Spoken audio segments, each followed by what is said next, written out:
चिन्तासन्तानहन्तारो यत्पादाम्बुजरेणवः द्वियानां तान्निजाचार्यान् प्रणमामि मुहुर्मुहुः। यदनुग्रहतो जन्तुः सर्वदुःखार्तिगो भवेत्। अहं सर्वदा वन्दे श्रीमद्वल्लभनन्दनम्।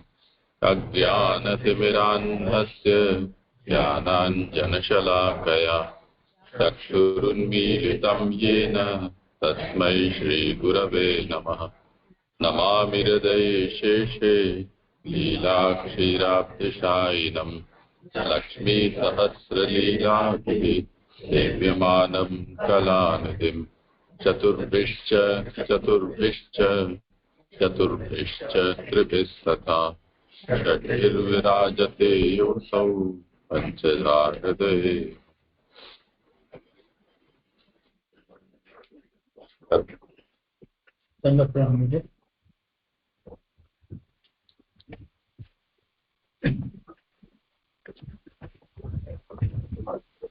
शास्त्रार्थ आनंद रूप हृदय आनंद रूप लीला स्कंधार्थ प्रधान लीला भगवान मुकुंद निरूपण આ સ્કંધનો અર્થ છે. શ્રવણના 3 અંગો છે. તત્વ ધ્યાન 1, તત્વનું ચિંતન અને સ્વરૂપનું ચિંતન. આ સ્કંધના પહેલા 2 અધ્યાયોમાં અનુક્રમે કહેલા છે. 2 હૃદયની પ્રસન્નતા એટલે ચિત્તની શુદ્ધિ, શ્રવણ કરનાર અને શ્રવણ કરાવનાર બંનેના હૃદયમાં ઉલ્લાસ એટલે શ્રવણમાં સત્તા હોવી જોઈએ. આ 3જા અને 4થા અધ્યાયમાં કહેલું છે. વર્ણન એ 5માથી 10મા સુધીના 6 અધ્યાયમાં કહેલું છે. તેના 2 વિભાગો છે. એક ઉત્પત્તિથી કરેલું મનન એટલે અધ્યાય 5 થી અધ્યાય 7 અને બીજું ઉત્પત્તિથી કરેલું મનન એટલે અધ્યાય 8 થી અધ્યાય 10. આથી આ સ્કંધના 3 પ્રકરણો વિભાગ દર્શાવ્યો. ઉત્પત્તિના અધ્યાય 5માં ભગવાનમાંથી જળ પદાર્થોની ઉત્પત્તિ કહી. અધ્યાય 6 નિત્ય અને હદવાળા પદાર્થોનો સમાગમ કહેવામાં આવે છે. 6થા અધ્યાયના પહેલા 21 શ્લોકથી હું બ્રહ્મ છું એવા અનુભવરૂપ ભજન જણાવેલ છે.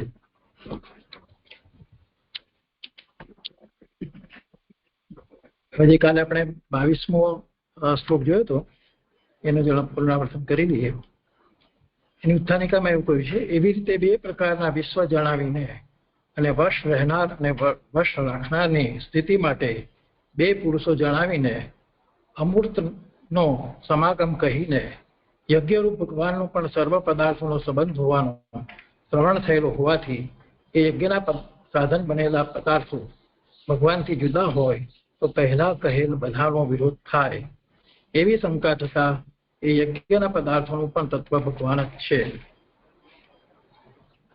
જો આ કહેવામાં ન આવે તો જૈમિનીના સિદ્ધાંતના નિયમ પ્રમાણે પદાર્થો બનતા પહેલા કહેલા ભગવાનનું સ્વરૂપ જણાવનારા વાક્યો પ્રશંસારૂપ થાય.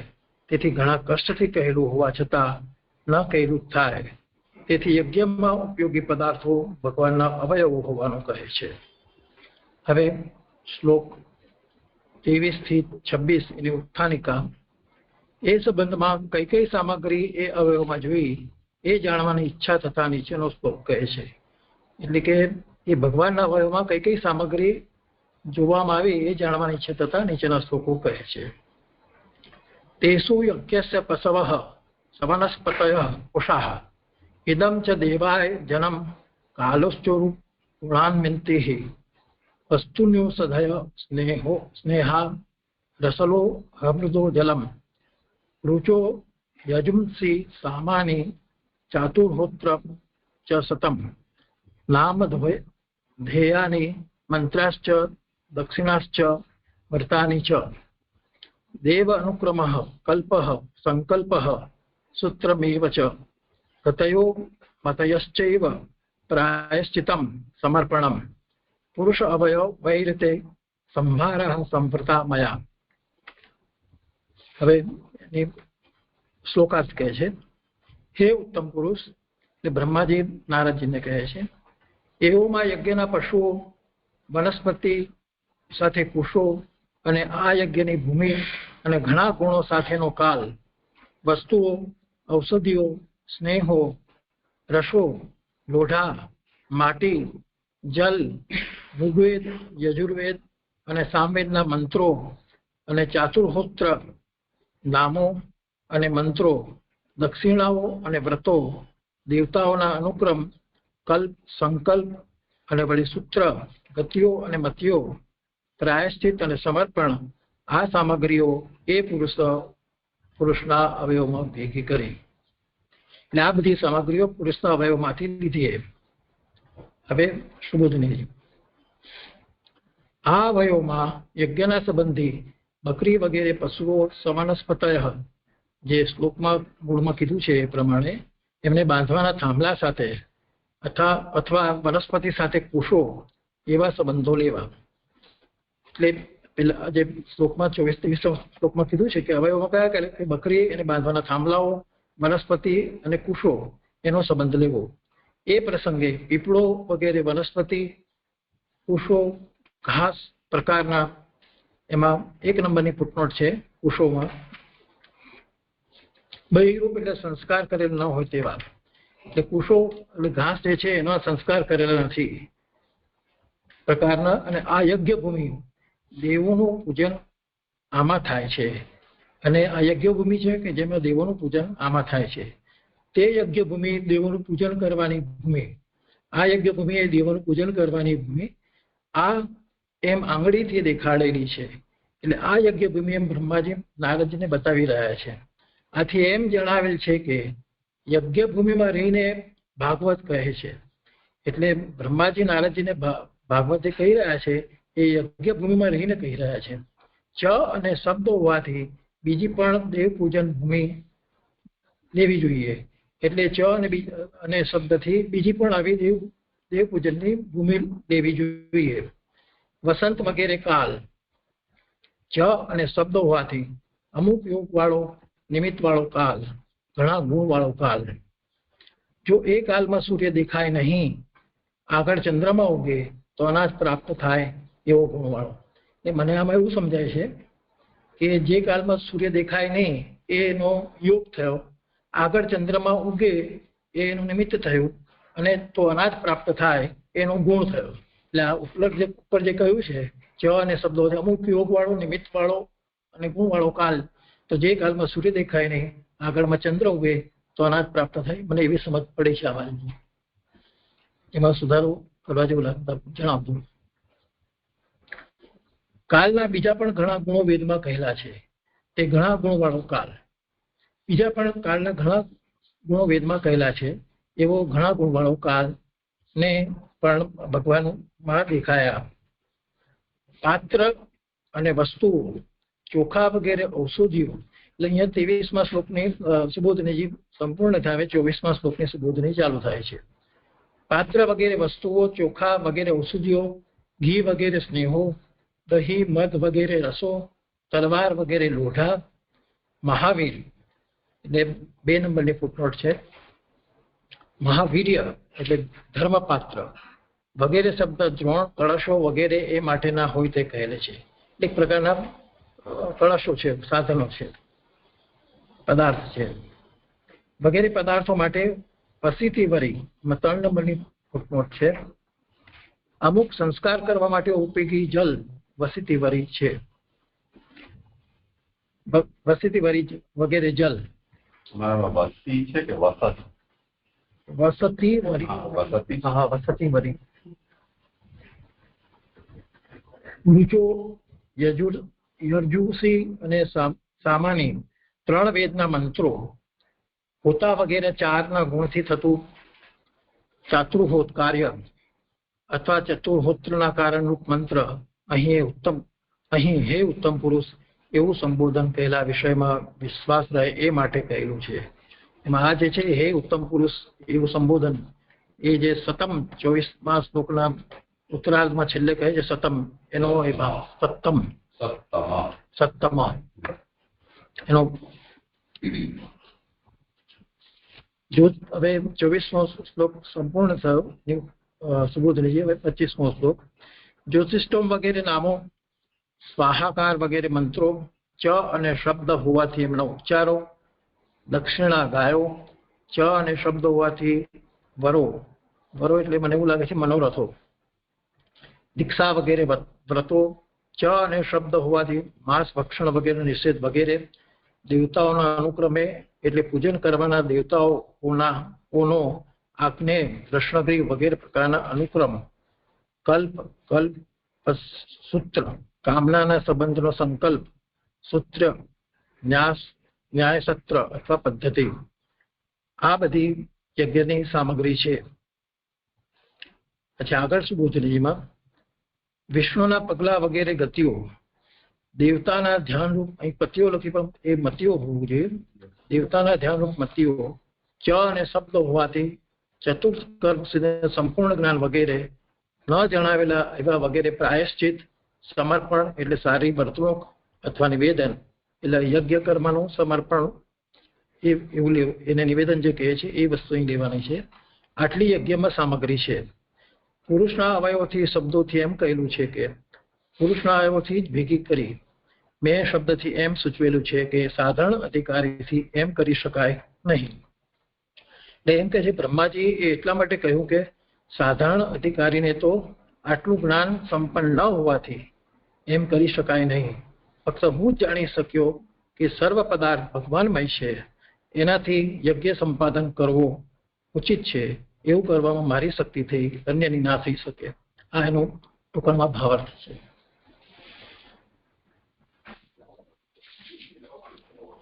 એક પંક્તિ અનુવાદ છૂટી ગયો છે. અત્ર અવયવાદિ વ્યવસ્થા તૃતીય સ્કંધે વક્ષ્યતે.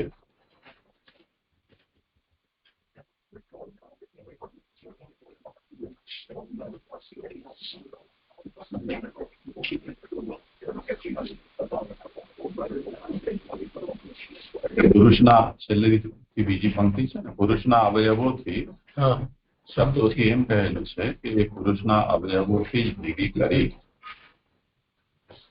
પછી અહીં અવયવ વગેરેની વ્યવસ્થા તૃતીય સ્કંધમાં કહેવામાં આવશે, ત્રીજા સ્કંધમાં કહેવામાં આવશે.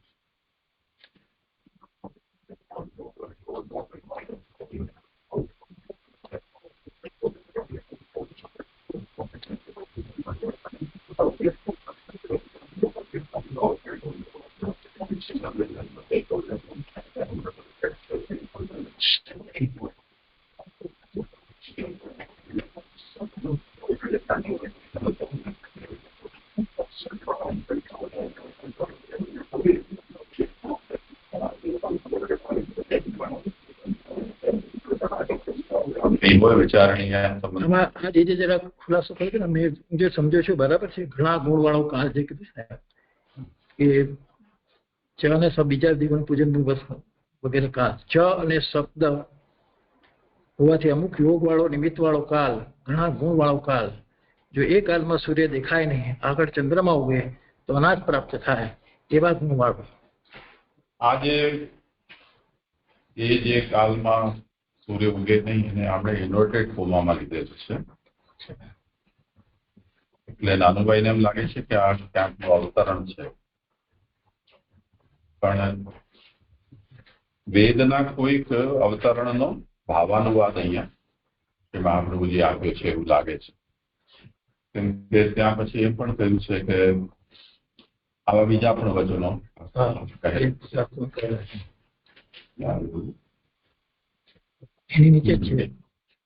यदि तस्मिन् काले सूर्यो न आविर्स्यात् पुरस्तात् चंद्रमा अभ्युदयात् सस्य संपत्तिर्भवेत्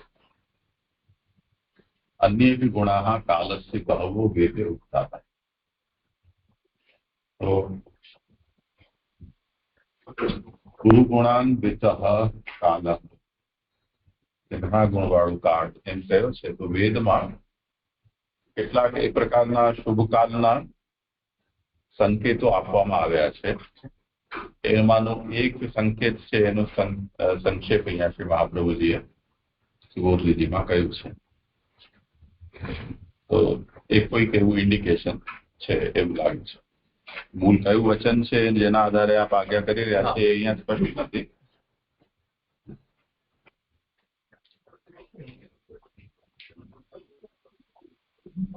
તેવી છે પેલા ઋચો યજુષી અને સમાન એ ત્રણ વેદના મંત્રો ને હોતા એ હોતા એટલે કયું લેવાનું મને ખ્યાલ નહીં. પહેલા આપણે ડિસ્કસ કરી ચુક્યા છે. એટલે કોઈ પણ યજ્ઞ હોય,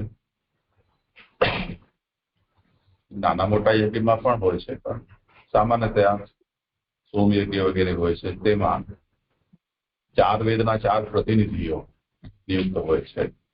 તો હોતા, ઉદ્ગાતા, અધ્વર્યુ અને બ્રહ્મા, આ 4 એના ડાયરેક્ટર હોય, યજ્ઞના સંચાલકો. હોતા એટલે જે વખતે સ્વાહા મંત્ર ઉચ્ચાર કરનારો વ્યક્તિ જ્યારે સ્વાહાકાર બોલે તે વખતે એ સ્વાહાકારની સાથે યજ્ઞની અંદર આહુતિ આપવું. એ આહુતિ જે આપે તે હોતું, હોમ કરનાર હોતા. એ 4 વેદના 4 પ્રતિનિધિ રૂપ હોય છે.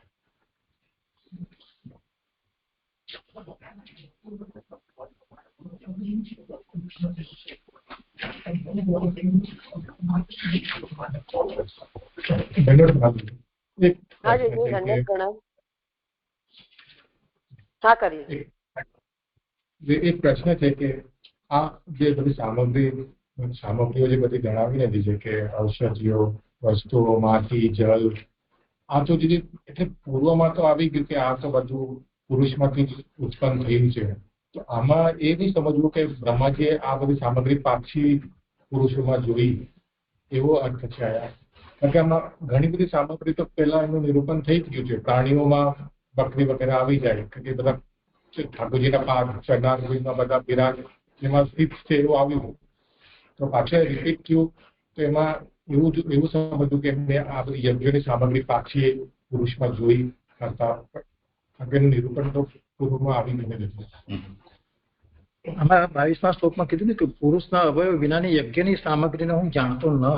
એટલે પહેલા એમને આ બધી સામગ્રી ભગવાનમાં જ છે એ એમને જાણકારી નહોતી, પણ પછી એમને પાછળથી ખ્યાલ આવ્યો ને પાછળથી આ બધી સામગ્રી એ ભગવાનના અવયવમાંથી જ એમને લીધી છે. પહેલા એમને ખ્યાલ નતું કે આ બધી સામગ્રી ભગવાનના અવયવમાં કે અંગોમાં જ છે એમ કરીને. પૂર્વમાં તો એને જ કીધું છે કે આ બધું આપણે સ્થિત છે. તો યજ્ઞ રૂપમાં યજ્ઞ માટે એ સામગ્રી એમને ખબર હતી એવી રીતે સમજવું. કારણ કે એમને ફળ સિદ્ધ કરવું બરાબર છે. કારણ કે ભગવાન આત્માને એમને ફળ પ્રાપ્તિ કરવી હતી. તેમના માટે સાધન શોધી રહ્યા હતા. વેદમાંથી એમને સાધન મળે તો યજ્ઞ કરો એમ કરીને. યજ્ઞ કેવી રીતે કરવો? તો યજ્ઞ ભગવાન પોતે જ પ્રગટ થઈ ગયા અને એમને સાધન બતાવ્યું કે એ યજ્ઞ ભગવાનમાં એમને બધી સામગ્રી જણાવી. એવું મને સમજાય છે. બધા પદાર્થો ભગવાનના ઉત્પન્ન થયેલા છે, પણ બધા પદાર્થથી યજ્ઞ ના થઈ શકે. એટલે યજ્ઞ માટે જે સામગ્રી હતી બધા બીજા માટે ઉપયોગમાં લેવાય છે, પણ યજ્ઞની સામગ્રી હતી એટલે બીજા પદાર્થો યજ્ઞનું ફળ પ્રાપ્ત કરાવતા નથી, પણ આ પદાર્થો યજ્ઞનું ફળ પ્રાપ્ત કરાવે છે. એટલે આ યજ્ઞની સામગ્રી બ્રહ્માજીએ જુદી કરી. બાકી બધી સામગ્રી તો લૌકિક વ્યવહાર પ્રમાણે તો ભગવાનના અવયવોથી જ ઉત્પન્ન થાય છે. મૂલામાં ધ્યાન લક્ષ્યમાં આપવાનું છે પુરુષાવયવાદ રીતે પુરુષાવયવ. એટલે જયારે આમને દર્શન થઈ રહ્યા છે બ્રહ્માજીને તે વખતે તો અવયવાત્મક જ સર્વ કંઈ દર્શન થઈ રહ્યું છે. ત્યાં ચરણ છે, મસ્તક છે, જાનુ છે, ઉદર છે વગેરે. તો એમને એ રીતે જ જોઈ રહ્યા છે. આ જે કંઈ પણ પ્રગટ થયું છે એ તો પ્રભુનું શ્રીઅંગ જ છે. પછી જયારે એમને થયું કે મારે કરવાનું શું, તો નિર્ણય એ થયો કે હવે યજ્ઞથી આરાધન કરવાનું એ એનું કર્તવ્ય છે. એટલું સમજાયું તો પછી હવે આરાધન માટેના પદાર્થો ક્યાંથી લાવતો? ત્યારે પછી એમણે દૃષ્ટિ કરી તો પહેલાની જે એમની સમજ હતી કે આ બધું તો અવયવાત્મક જ છે, તો એ અવયવાત્મક જ યજ્ઞના સાધનો છે એ પણ એમ દર્શન થયા. તો જે પહેલે એમને પ્રભુના અવયવરૂપ દેખાતું હતું એ હવે યજ્ઞની સામગ્રી રૂપ. એટલે સાધન પણ એ છે અને સાધ્ય પણ એ છે, આરાધના પણ એ છે, આરાધ્ય પણ એ છે. જી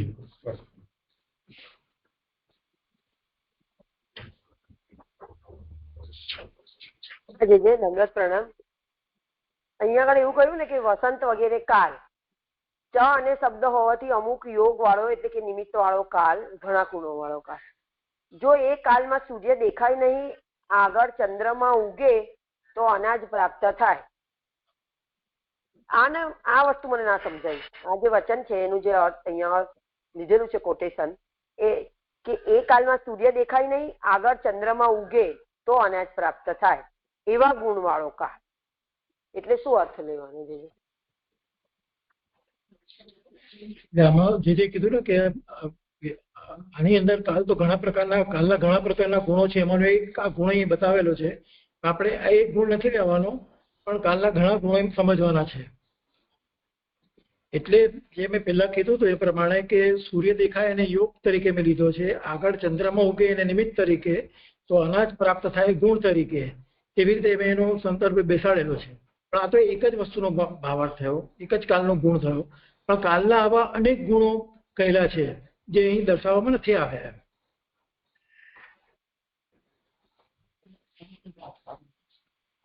મને બરાબર ખ્યાલ નથી આવતો એવું યોગ વગેરે. એ તો ઠીક, પણ આવો કેવો કાલ હોય એમ મારે જાણવું છે. કે સૂર્ય દેખાય નહીં અને આગળ ચંદ્રમાં ઉગે એટલે શું, એનો મતલબ શું થયો?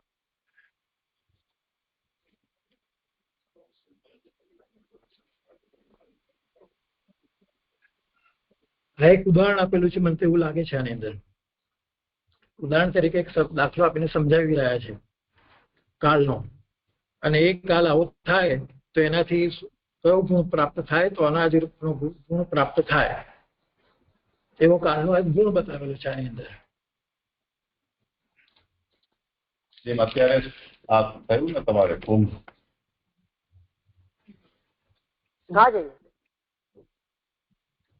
કુંભના માટેનો કાલનો એક નિર્ધારણ છે. ગુરુના સૂર્યને પરિક્રમા પૂરી થાય તે વખતે કુંભ નામનો એક યોગ રચાય છે. 12 વર્ષનું સાયકલ ગુરુનું છે. આપણે જેમ 360 દિવસમાં એક યાત્રા પૂરી કરીએ છીએ વર્ષની, એવી રીતે ગુરુ છે 12 વર્ષમાં સૂર્યની પરિક્રમા પૂરી કરે છે. તે વખતે આ કુંભનો યોગ સર્જાય અને એનો જે સમય છે એ 1 મહિનાનો હોય છે. તો એ જે નક્ષત્ર છે બધા, તે વખતે એની ઉપસ્થિતિ હોય તો 1 મહિનાનો કાલ કુંભનો હોય. તો આ ગુણવાળો કાલ. એવી રીતે આ ઇન્ડિકેશન છે વેદમાં આપેલું છે કે સૂર્ય ન થાય અને ચંદ્ર થાય. એ સૂર્ય શું કામ ન થાય અને ચંદ્ર શા માટે થાય એ અત્યારે એ વિષય ખ્યાલ નથી. ન તો એ મૂળ વચન અહીંયા છે મહાપ્રભુ જે ટાંકેલું છે, તો આપણે જોઈ ચૂક્યા છીએ. તમે કદાચ મોડે જોડાયા હશો. એ વિષયને આપણે હમણાં જ ચર્ચા કરી.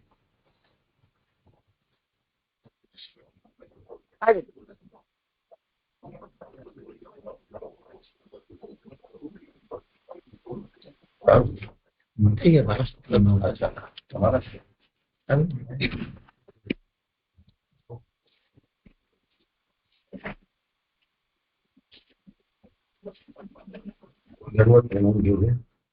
પહેલા ઉભોત્યા જોઈએ છે. તો 6ઠ્ઠા અધ્યાયના પહેલા 11 શ્લોકોથી સર્વ જીવોના લિંગ શરીરની સામગ્રીનો ભગવાનના લિંગ શરીર સાથેનો સંબંધ દર્શાવી પછી સર્વ જીવો પુરુષ જ છે એમ પુરુષ સૂક્તથી શ્લોક 15માં દર્શાવ્યો. ભગવાન જ ફલદાતા છે એમ દર્શાવે છે. પછી યજ્ઞના સાધન બનેલ સર્વ પદાર્થો પણ ભગવત રૂપ છે એમ 22 થી 29 શ્લોકોથી જણાવે છે. અને ભગવાનથી જ ઉત્પત્તિ પેઠે બધાની સ્થિતિને પ્રલય પણ થાય છે એમ જણાવી ભગવાનનું મહાત્મા દર્શાવે છે. હવે આપણે આગલા શ્લોકમાં જોયું કે એ સંબંધમાં બધી યજ્ઞની સામગ્રી ભગવાનના અવયવોમાં જોઈ એને એનો શ્લોક કીધો. હવે 27મો શ્લોક કહે છે પછી તમે શું કર્યું એવો પ્રશ્ન થાય તેથી નીચેનો શ્લોક કહે છે. પછી હવે બ્રહ્માજીએ શું કર્યું એવો પ્રશ્ન થાય તો નીચેનો શ્લોક કહે છે ઇતિ સંભૃત સંભાર પુરુષા અવયવૈરહમ તમૈવ પુરુષમ યજ્ઞમ તેને વાયજ વિશ્વરમ. એવી રીતે પુરુષના અવયવોથી સામગ્રી ભેગી કરેલા મેં એ જ યજ્ઞરૂપ પુરુષ ઈશ્વરનું એ સામગ્રીથી જ પૂજન કર્યું. એટલે આ પુરુષના અવયવોમાંથી બધી સામગ્રી ભેગી કરી અને યજ્ઞરૂપ પુરુષ જે ઈશ્વર છે એ સામગ્રીથી જ એમનું પૂજન કર્યું. ઇતિ આ પ્રકારથી પુરુષના અવયવોમાંથી જ સામગ્રી ભેગી કરેલો થઈ એ યજ્ઞથી એ જ પુરુષનું પૂજન કર્યું. એટલે આ રીતે પુરુષના અવયવોમાંથી જ બધી સામગ્રી ભેગી કરી અને યજ્ઞથી એ યજ્ઞરૂપ પુરુષ ઈશ્વરનું જ પૂજન કર્યું. કારણ કે ફળ માટે યજ્ઞ કરવાનો ન હતો, પરંતુ ઈશ્વર માટે કરવાનો હતો. એ ઈશ્વર શબ્દથી કહેલ છે. એટલે એમાં ફળ માટે યજ્ઞ કરવાનો ન હતો. એમાં પહેલી ફૂટનોટ છે, આરાધના કરવાના વિચારની દશામાં ફળ માટે એ કરવાનો વિચાર હોવા છતાં સામગ્રી જોયા પછી એવી બુદ્ધિ નીકળી જાય છે, તેથી એવું પરિણામ થાય છે. એટલે પહેલા આરાધના કરવાના વિચારમાં તો ફળ જેવું લાગે છે, પણ જયારે ખબર પડે છે બધી સામગ્રી જોવામાં આવે ને એ બધી ભગવત રૂપ જ છે, ત્યારે એ વિચાર નીકળી જાય છે અને ઈશ્વર માટે જ યજ્ઞ કરો એ રીતે કહેલ છે. જેવી રીતે મેં યજ્ઞ કર્યો તેવી રીતે જ કરવો યોગ્ય છે. એટલે બ્રહ્માજી કહે છે કે જેવી રીતે મેં યજ્ઞ કર્યો તેવી રીતે જ કરવો યોગ્ય છે. પહેલું, યજ્ઞના પદાર્થોમાં ભક્તિથી ભગવાનનો આવિર્ભાવ કરીને એમાંથી ઉત્પન્ન કરી ભગવાનની પ્રીતિ માટે જ એમનાથી ભગવાનનું કાર્ય કરવું. કારણ કે ભગવાનનું પોતાના માટે કંઈક કાર્ય છે. એટલે ભગવાનનો યજ્ઞના પદાર્થોનો ભક્તિથી ભગવાનનો આવિર્ભાવ કરી અને એમાંથી ઉત્પન્ન કરી ભગવાનની પ્રીતિ માટે જ આ યજ્ઞનું કાર્ય કરવું. કારણ કે ભગવાનનું બી પોતાના માટે કંઈક કાર્ય હોય છે. જેમ પોતાના પ્રયોજન માટે પુરુષના સર્વ કર્મો કરાય છે, તેમ ભગવાનના પ્રયોજન માટે બધા યજ્ઞો કરાય છે. એટલે આપણા પ્રયોજન માટે પુરુષના જેવા સર્વ કર્મો થાય છે, એવી રીતે ભગવાનનું પ્રયોજન માટે બધા યજ્ઞો થાય છે. અને તેથી જો એવો ભગવાનના અવયવોથી જ પ્રાપ્ત કરેલા પશુ વગેરેથી ભગવાનનું કાર્ય કરે તો એ ભગવાન માટેનું ફળ થાય. એમાં 2 નંબરની ફૂટનોટ છે, એવો ભગવાનના અવયવો. એવો એટલે જીવો, યજ્ઞ કરનારાઓ. યજ્ઞ કરનારાઓ ભગવાનના અવયવોમાંથી જ પ્રાપ્ત કરેલા પશુ વગેરે ભગવાનનું કાર્ય કરે તો એ ભગવાન માટેનું ફળ થાય. એમ ન કરે તો એવું ફળ ન થાય. જો કે લૌકિક પદાર્થો પણ એવી રીતે ભગવાનના અવયવમાંથી જ ઉત્પન્ન થયેલા હોય છે, છતાં પણ એવો સર્વના માટે થયેલા હોવાથી માત્ર એમને માટે જ યજ્ઞનું ફળ પ્રાપ્ત કરાવતા નથી. એટલે લૌકિક પદાર્થો જે રીતે ભગવાનના અવયવમાંથી ઉત્પન્ન થાય છે, પણ એ બધાના માટે થયેલા છે, ભગવાનના યજ્ઞ માટે થયેલા નથી. એટલે યજ્ઞ માટે થયેલા પદાર્થોમાં જ ભગવાનનું યજ્ઞ કરવો એ પ્રયોજન છે. અને આ લૌકિક પદાર્થો એ રીતે બધાના માટે થયેલા હોવાથી યજ્ઞનું ફળ પ્રાપ્ત કરાવતા નથી. આ પહેલું કહ્યું. હવે બીજું, મધ્યમ અધિકારી તો યજ્ઞ માટે જ એવી રીતે પદાર્થોનું નિર્માણ જાણીને એ પદાર્થો પ્રાપ્ત કરીને યજ્ઞ કરે ત્યારે એને ફળ પ્રાપ્ત થાય છે. હવે પહેલા ઉત્તમ અધિકારી કીધું, હવે મધ્યમ અધિકારી કહે છે યજ્ઞ માટે જ એવી રીતે પદાર્થનું નિર્માણ જાણે છે અને પદાર્થો પ્રાપ્ત કરીને યજ્ઞ કરે છે અને તેને ફળ થાય છે, પરંતુ એ ફળ ભગવાનને સમર્પણ કરવું છે. મધ્યમ અધિકારી ક્યાં કહેવાય કે આ રીતે યજ્ઞ કરીને જે ફળ પ્રાપ્ત થાય એ ફળ ભગવાનને સમર્પણ કરે. વળી જો એવા જ્ઞાન વિના એ પદાર્થોથી યજ્ઞ કરે તો ભગવાન એ ફળ ગ્રહણ કરતા નથી. એટલે આવું જ્ઞાન ના હોય સમર્પણ કરવાનું ને એ રીતે યજ્ઞ કરે તો ભગવાન એ ફળ ગ્રહણ કરતા નથી.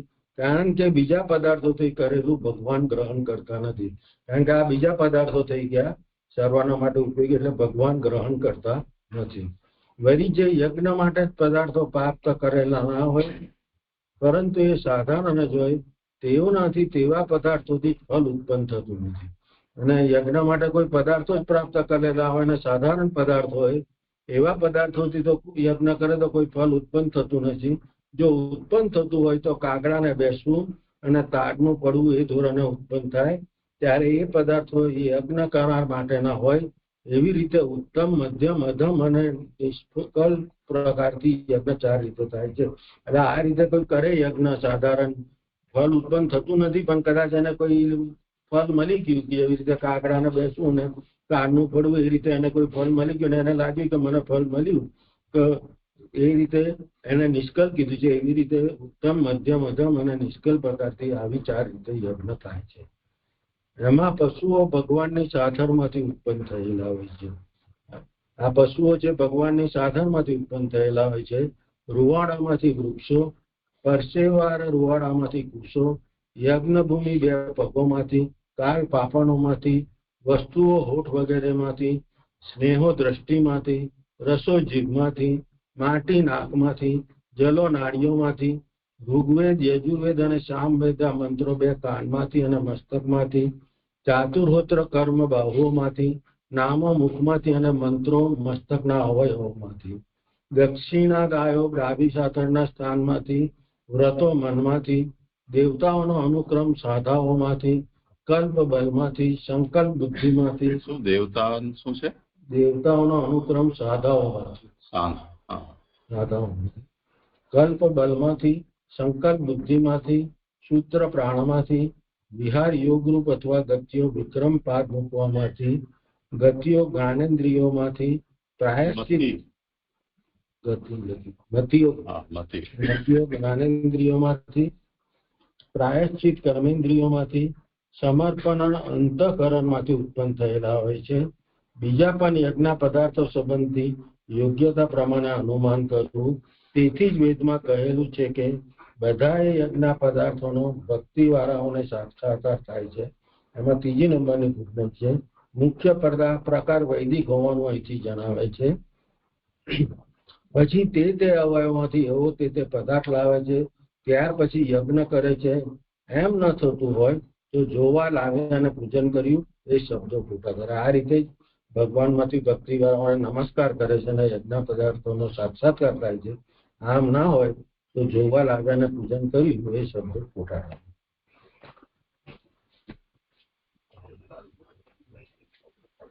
આ શ્લોક સંપન્ન થઈ ગયો.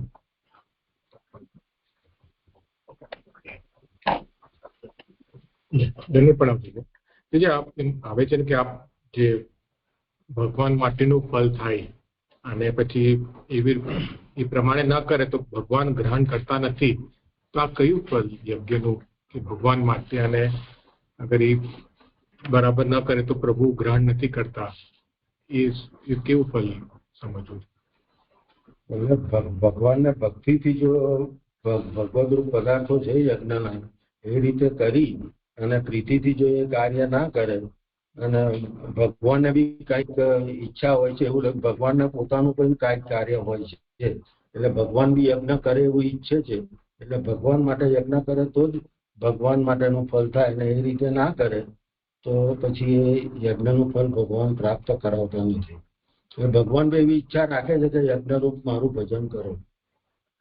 આમાં એવું આવે છે કે આ ફળ ભગવાન માટે છે અને બરાબર રીત પ્રમાણે કરે તો પ્રભુ ગ્રહણ કરે છે અથવા નથી કરતા. તો પ્રભુ ગ્રહણ કરે છે નથી કરતા, એ એટલે યજ્ઞનું ફળ પ્રભુ ગ્રહણ કરે છે નથી કરતા, એ ફળ શું એ સમજવું છે. યજ્ઞરૂપ ભગવાન હતું, કારણ કે યજ્ઞ આમાં શું લખ્યું છે, ભગવાનની પ્રીતિ માટે જ એમનાથી ભગવાનનું કાર્ય કરો. યજ્ઞ કેમ કરો? ભગવાનની પ્રીતિ માટે કરો. કારણ કે ભગવાનનું પોતાના માટે કંઈક કાર્ય છે. ભગવાન બી એવું ઈચ્છે છે કે મારા માટે બી કોઈ જે યજ્ઞ કરે છે એ લોકોનું ભગવાન માટે બી કોઈ કાર્ય છે. જેમ આપણા માટે પુરુષના સર્વ કર્મો કરાય છે, એવી રીતે ભગવાનના પ્રયોજન માટે બધા યજ્ઞો કરાય છે. આપણે કોઈ પ્રયોજન માટે કર્મો કરીએ છીએ, એવી રીતે ભગવાનના માટે યજ્ઞો કરાય છે. હવે ભગવાનની પ્રીતિ માટે ને ભગવાનને સમર્પણ કરવા માટે ના કરવામાં આવે તો ભગવાન એ યજ્ઞનું ફળ પ્રાપ્ત કરાવતા નથી ને ભગવાનની પ્રીતિ માટે ને એના માટે કરવામાં આવે તો ભગવાન એ ફળ પ્રાપ્ત કરાવે. અહીંયા પહેલો જે કલ્પ છે ઉત્તમાધિકારનો યજ્ઞનો, એના સંબંધમાં કદાચ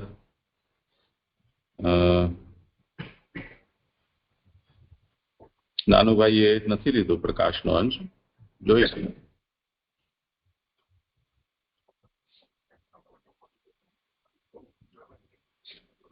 બ્રહ્માજી એમ કહી રહ્યા છે કે યથા મયા યાગ કૃત એવમેવ કરણમ ઉચિતમ. એમણે ઉત્તમ પ્રકારનો યજ્ઞ કર્યો અને મેં જેવી રીતે યજ્ઞ કર્યો એવી રીતે જ યજ્ઞ કરવું એ ઉચિત છે. એમાં શું કર્યું એમણે? તો યજ્ઞાન પદાર્થાન ભક્ત્યા ભગવદ અવયવાવિર્ભાવમ કૃત્વા તતઃ ઉત્પાદ્ય. યજ્ઞ માટેના જે પદાર્થો છે એને ભક્તિથી ભગવદ અવયવોનો આવિર્ભાવ કરીને એ અવયવોથી એ યજ્ઞીય પદાર્થો ને પ્રકટ કર્યા અને ભગવત પ્રીત્યર્થમેવ તૈહિ ભગવત કર્મકરણમ, પ્રભુની પ્રીતિ માટે જ એ ઉત્પન્ન કરેલા પદાર્થો દ્વારા એમણે આ ભગવત કર્મ એટલે યજ્ઞ કરવું. આ ઉત્તમ પ્રકારના યજ્ઞનું સ્વરૂપ છે. એને આપણે ઉદાહરણથી સમજીએ તો સિદ્ધાંત રસીમાં જે ગંગાત્મ સર્વદોષાણામ ગુણદોષાદિ વર્ણના ગંગાત્વે ન નિરૂપ્યાસ્યાત તદ્વતત્રાપી ચૈવ, એ ન્યાયથી જેને જેનો પણ ભગવત સંબંધ થાય છે એ ભગવદીયતા એની સિદ્ધ થઈ જાય છે. અને તે પછી એ જે ભગવદીય પદાર્થ છે એનું ભગવાનને સમર્પણ, ભગવાનની પ્રસન્નતાને પ્રકટ કરનારું છે. તો સૌથી પહેલા જે કંઈ પણ સમર્પણીય પદાર્થ છે એનો ભગવત સંબંધ કરવો, આ સિદ્ધાંત છે. એવી રીતે અહીંયા પણ એ જ વાત છે. એ બ્રહ્મ સંબંધના માટે પણ આ પ્રશ્ન અવારનવાર ઉપસ્થિત કરાતો હોય છે કે જીવાત્માનો બ્રહ્મ સાથેનો સંબંધ તો સનાતન છે જ, તો સંબંધ ન હોય અને સંબંધ તમે સ્થાપિત કરો એવું સંભવ જ નથી. એ તો સનાતન અંશ છે. તો ક્યારે પણ કોઈ જીવાત્મા બ્રહ્મનો અંશ ન હોય એવું તો કહી જ ન શકાય. તો બ્રહ્મ સંબંધનો મતલબ શું થયો? એમ અહીંયા પણ આ પદાર્થો જેમ કહ્યું કે હતા જ, પણ એ આરાધ્ય તરીકે, આના સાધન તરીકે બ્રહ્માજીએ જોયા ન હતા કે આ ભગવદ અર્થ પ્રકટ થયેલા છે. તો જીવાત્મા પણ અંશ છે, ભલે છે, એ કદાચ આત્મનિવેદન નહીં કરે તો પણ એની અંશતા ખંડિત નહીં થાય, અંશ તો રહેશે જ. આજે નહીં તો પ્રલયના અંતમાં પણ જાશે પાછો ત્યાં જ અંશીમાં જ, એમાં પણ કોઈ સંશય નથી, કેમ કે બીજું કોઈ ઠેકાણું જ નથી. તો એ બધી વાત સાચી છે, પરંતુ જેને જેના માટે પ્રકટ કરવામાં આવ્યા છે એ પોતાના સ્વરૂપનું સ્મરણ કરીને, ભગવત સંબંધ સ્થાપિત કરીને પછી ભગવાનને સમર્પિત થાય તો જે હેતુથી પ્રકટ કર્યું છે જેમણે, એને પ્રસન્નતા થશે. એવી રીતે અહીંયા પણ જે બ્રહ્માજી છે એમણે આ પ્રકારે ઉત્તમ પ્રકારનો યજ્ઞ કર્યો. હવે એમાં આ પ્રશ્ન આવ્યો કે ભગવત પ્રીત્યર્થમેવ તૈહિ ભગવત કર્મકરણમ, આ પ્રકારનું જે યજ્ઞ છે જે ભગવાનની પ્રીતિ માટે ભગવત કર્મરૂપ છે, એનું શું સ્વરૂપ? તો કે છે ભગવતો હિ અસ્તિ કિંચિત કાર્યમ સ્વાર્થમ, ભગવાનને કંઈક પોતાના માટે પણ કંઈક કાર્ય છે. યથા પુરુષસ્ય સ્વપ્રયોજનાર્થમ સર્વાણી કર્માણી તથા ભગવત પ્રયોજનાર્થમ સર્વે યાગા. એટલે વસ્તુત આ બધા જે મનુષ્યને પોતાના પ્રયોજન માટે પોતાના બધા કર્મ હોય છે, આપણે મનુષ્ય મતલબ આપણે સાધારણ મનુષ્ય છે, એમનું સુવાથી જાગ્યા અને જન્મથી લઈને મૃત્યુ પર્યંત જે કંઈ પણ ક્રિયાઓ છે એ બધી પોતાના માટે હોય છે. કદાચ બીજા માટે પણ કરતો હોય તો પણ એમાં પોતાનો વિચાર તો હોય જ છે, તેના વિના બીજાનું પણ કોઈ કરતું નથી.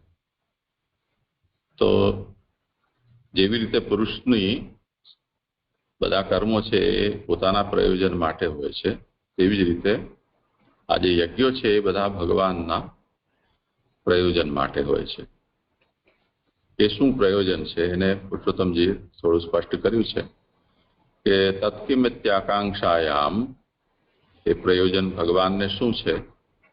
તો કે છે કે સ્વાવયવરૂપ દેવાપ્યાયનેન સકલ જગદાપ્યાયનમ ઇતિ પ્રતિભાતિ. દેવતાઓ બધા પોતાના અવયવરૂપ છે ભગવાનના, તો એ જે પોતાના અવયવરૂપ દેવતાઓ છે એમને આ યજ્ઞાહુતિથી પુષ્ટ કરીને એ દેવતાઓના પાસે આ જગતની વ્યવસ્થા છે. તો સકલ જગત છે એનું પણ પોષણ ભગવાન આ દ્વારા કરે છે. આના પાછળનું કાર્ય છે. એટલે એમાં પ્રમાણ આપ્યું છે, સર્ગાદૌ કલ્પિતો દેવૈઃ યજ્ઞભુક ભગવાન હરિઃ યજ્ઞભાગ ભુજો દેવાઃ તતઃ તેનૈવ કલ્પિતાઃ.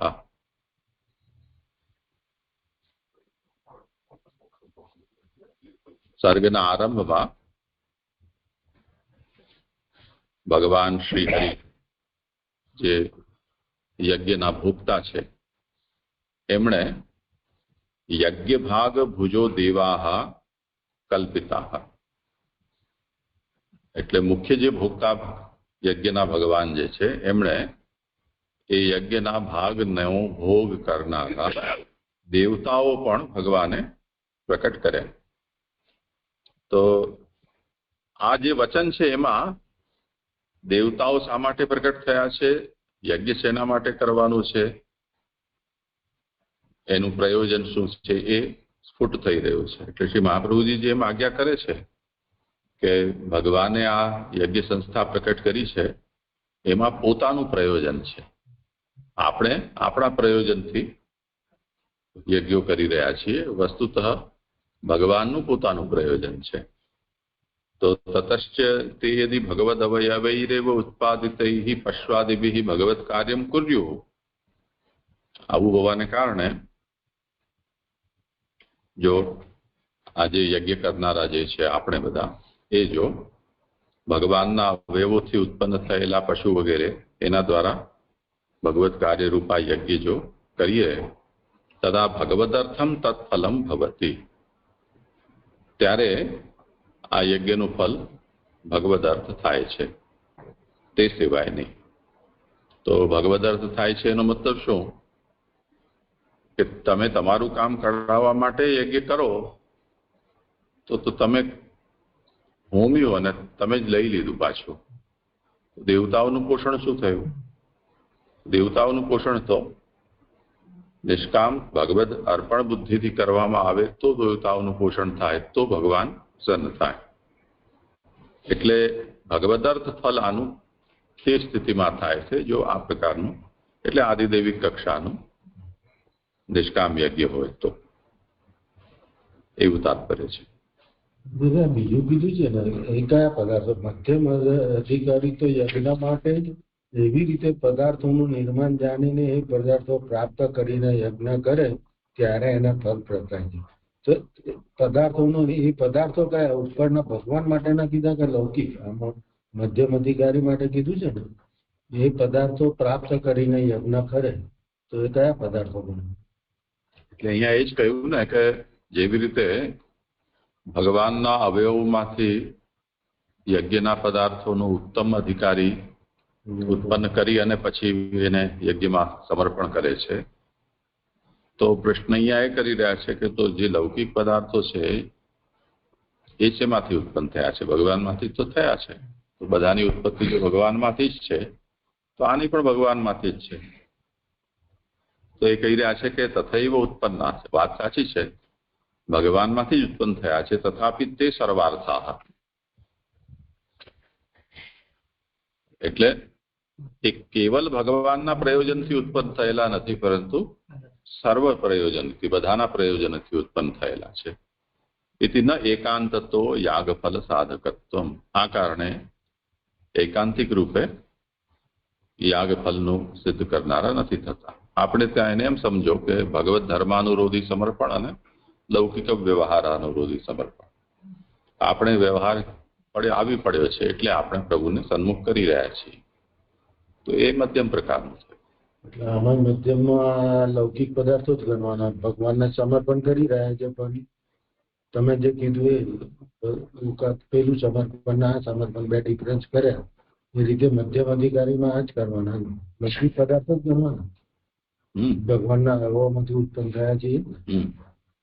કેમ કે એ જે અલૌકિક છે તો આપણને તો બ્રહ્માજી જેવાને પ્રાપ્ત થઈ શકે, આપણને થોડું થઈ શકે.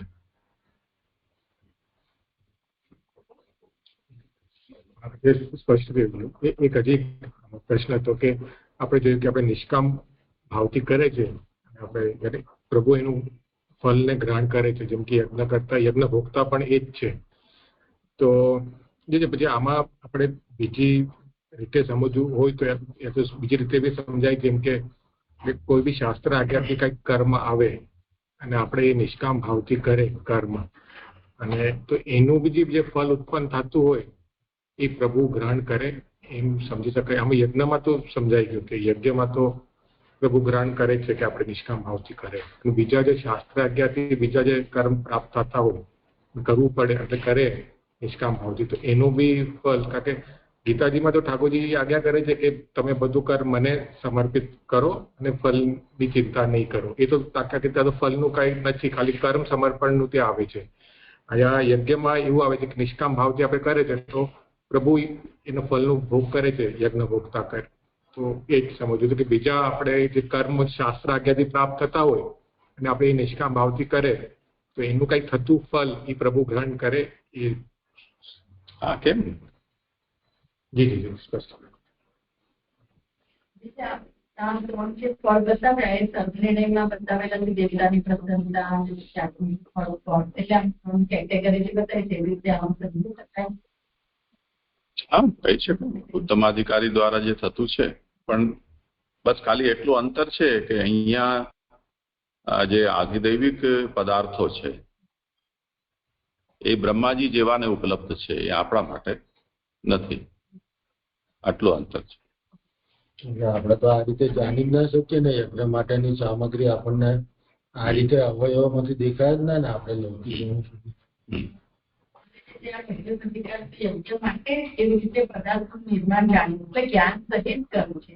જ્ઞાન તો છે જ કે આ ભગવાનના અવયવોમાંથી આ પ્રગટ થયું છે, એવી રીતે જ્ઞાન તો છે જ, અને યજ્ઞ કરે છે ત્યારે ફળ જે પ્રાપ્ત થાય છે, પણ એટલું જ કે ફલે ભગવાનને સમર્પણ કરવું જોઈએ. મુખ્યતઃ મધ્યમાધિકારીની જે અધિકાર સિદ્ધિ અહીંયા છે, જો એ સમર્પણ કરે છે તો. આધિદૈવિક તો એને જ્ઞાન નથી જ, પણ આધિભૌતિક માંથી સમર્પણ કરે છે તો એ મધ્યમમાં આવે છે.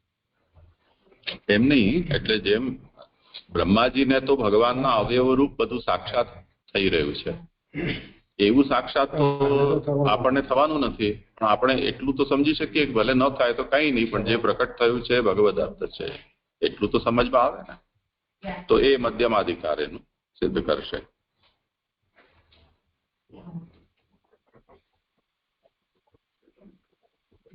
હા, તમારું જ છે ને? હા, કરો. તતસ્તે ભ્રાતર ઇમે પ્રજાનામ પતયો નવ અયજન વ્યક્તમયક્તમ પુરુષમ સુસમાનતા. પછી પ્રજાના 9 પતિઓ આ તારા ભાઈઓએ ઘણા સાવધાન થઈને પ્રગટ થયેલા અને અપ્રગટ પુરુષનું પૂજન કર્યું.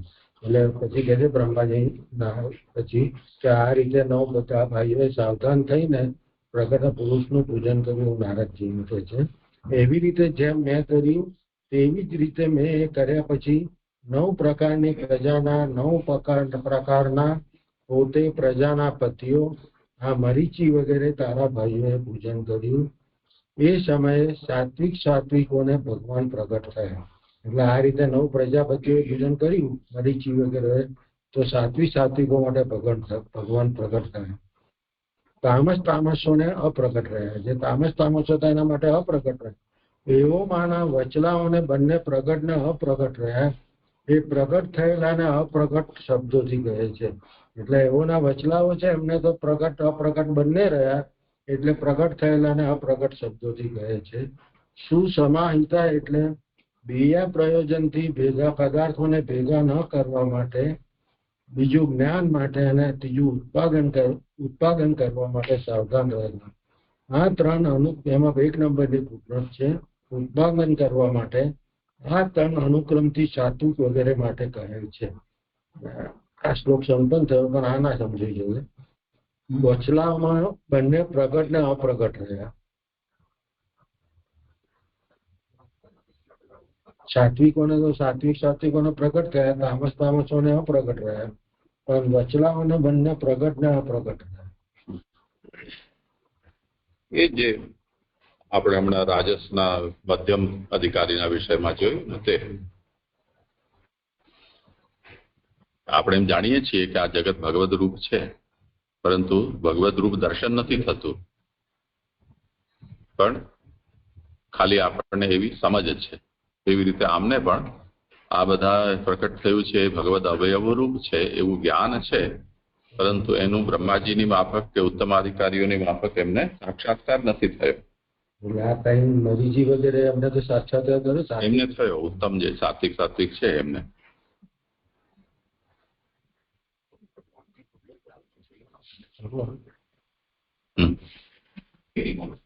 તટસ્થ મનવ કાલ જીરે ઋષયો કરે પિતરો વિબુધા દૈત્યા મનુષ્યા મૃત્યુ વિધું. અને ત્યાર પછી સમય જતા મનુઓએ, ઋષિઓએ, બીજાઓએ, પિતૃઓએ, દેવોએ, દૈત્યોએ અને મનુષ્યોએ યજ્ઞોથી સમર્થનું પૂજન કર્યું. શુભોદયજી. ત્યાર પછી ઘણો સમય જતા મનુઓએ માત્ર પૂજન કર્યું. એટલે ત્યાર પછી ઘણો સમય ગયો ત્યારે મનુઓએ માત્ર પૂજન કર્યું, ઋષિઓએ અને બીજાઓએ કર્યું. આ સત્વ વગેરેના ભેદ દ્વારા બીજી કક્ષાના છે. પછી ત્રીજી કક્ષામાં પિતૃઓ, દેવો અને દૈત્યોનો અનુક્રમે રાજસ, સાત્વિક અને તામસોએ કર્યું. મનુષ્યો તો ચોથી કક્ષાના છે, તેથી તેઓ સન્નિપાતરૂપ એક પ્રકારના જ છે.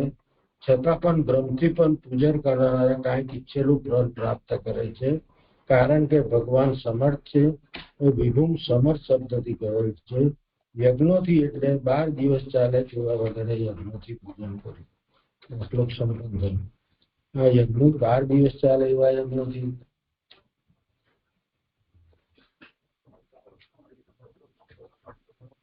કોઈ યજ્ઞ જે લાંબા સમય સુધી ચાલતા હોય એ 12 દિવસ જ લગ્ન. હા, ભગવાન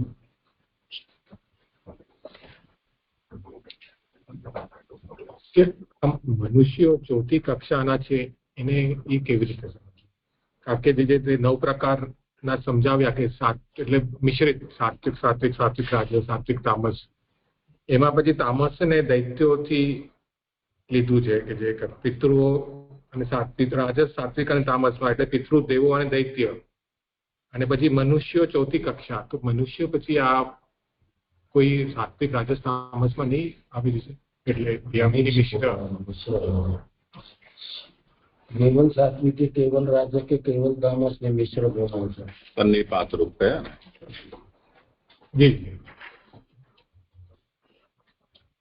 હમણાં સમજ્યું. 12 દિવસ એટલે બ્રહ્માના 12 દિવસ કોણ કરી રહ્યું છે? યજ્ઞોથી એટલે 12 દિવસ ચાલે. વિધુમ શબ્દથી કહેવાય. છેલ્લી લીટી છે ને, યજ્ઞોથી એટલે 12 દિવસ ચાલે તેવા વગેરે યજ્ઞોથી પૂજન કરે.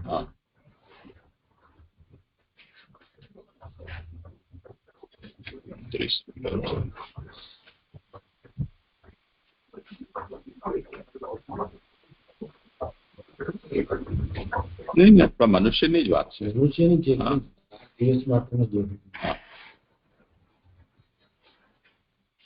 એટલે એ યજ્ઞ કરે છે તો પણ કઈક ઈચ્છેલું પ્રાપ્ત કરે છે બ્રહ્મથી. એવી રીતે લખ્યું ને, છતાં પણ બ્રહ્મથી પણ પૂજન કરનારા કાંઈક ઈચ્છેલું પ્રાપ્ત કરે છે, કારણ કે ભગવાન સમર્થ છે.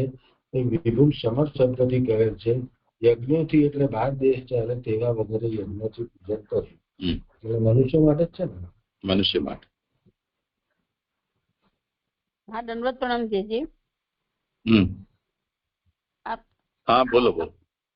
હા, અનુવાદમાં લખ્યું ને કે બીજાઓએ, પિતૃઓએ, દેવોએ, દૈત્યોએ, એટલે એ તો બધા સમજ્યા કે મનુઓએ, ઋષિઓએ, બીજાઓએ, એટલે બીજાઓનું શું લેવાનું ને પિતૃઓએ કર્યું એ કેવી રીતનું પૂજન કરે પિતૃઓ? હા,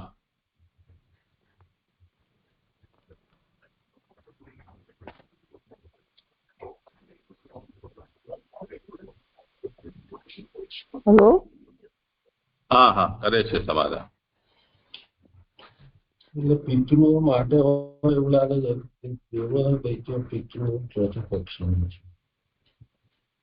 નહીં, ભગવાનનું જ પૂજન છે. ભગવાનનું પૂજન છે. હા, પૂજન તો ભગવાન પિતૃઓ કેવી રીતે કરે એ સમજવું છે મારે, અને બીજાઓ એટલે બીજાઓથી શું લેવાનું અને પિતૃઓ કેવી રીતે કરે એ સમજવું છે મારે. જેવી રીતે દેવતાઓ ઋષિઓ વગેરે કરે છે પોતપોતાના જે દિવ્ય લોકમાં આ યજ્ઞારાધન કરે છે તે રીતે પિતૃલોકની અંદર પિતૃઓ કરે છે. જી જી જી દંડવત પ્રણામ. એક સમજવું હતું કે મનુષ્ય હંમેશા મિશ્રિત અવસ્થામાં જ રહેશે. એમાં તો કોઈ શુદ્ધ સાત્વિક રાજસ તામસ તો હશે જ નહીં, કારણ કે આમાં તો વાત કરીને એટલે મનુષ્ય જયારે આવે તો હંમેશા એમની મિશ્ર અવસ્થા જ સમજવી ને. તો મિશ્રિત જ્યાં સુધી મિશ્ર જ અવસ્થા આવશે જ્યાં સુધી કોઈ ફળ ના મળે કોઈ ના થાય ત્યાં સુધી તો મનુષ્યનું આગળ આવી ગયું ને કે પ્રગટ જ અવિદ્યાથી થયું છે. અને 3 ગુણો એ સાત્વિક રાજસ તામસ ગુણોથી એ થયું છે મનુષ્યનું. તો મિશ્ર અવસ્થા જ આવશે. એમની પાત્રરૂપ છે એમ જ. કીધું કે જેવા એટલે કે જે જ્ઞાન છે જેવાને જ્ઞાન એવા જ્ઞાન વિનાના પદાર્થોથી યજ્ઞ કરે તો ભગવાન એક મંત્ર કરતા નથી. એટલે જે અજ્ઞાન છે ને કોઈને જ્ઞાન નથી એ તો કરે. પણ અહીંયા કીધું ને પાછું કે જો મનુષ્ય હોય પ્રવૃત્તિ પણ પૂજન કરનારને કાંઈ મિશ્ર ફળ પ્રાપ્ત કરે છે. તો એ કેવું તારને બેસી કાઢે પડે બ્રહ્મથી કરે તો હા, એટલે યા તો પ્રમેય બલ માનો અથવા તો આકસ્મિક માનો.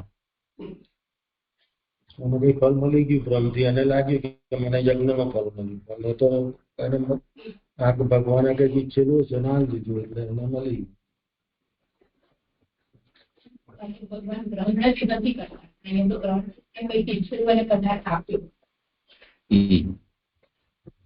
યા તો પ્રમેય બલથી આકસ્મિક બેચ તો રહ્યા ને રસ્તા વિધિપૂર્વક તો થાય એમ છે જ નહીં.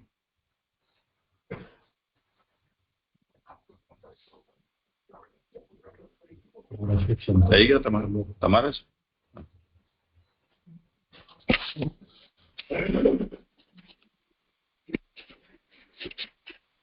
દંડવત પ્રણામ જીજે.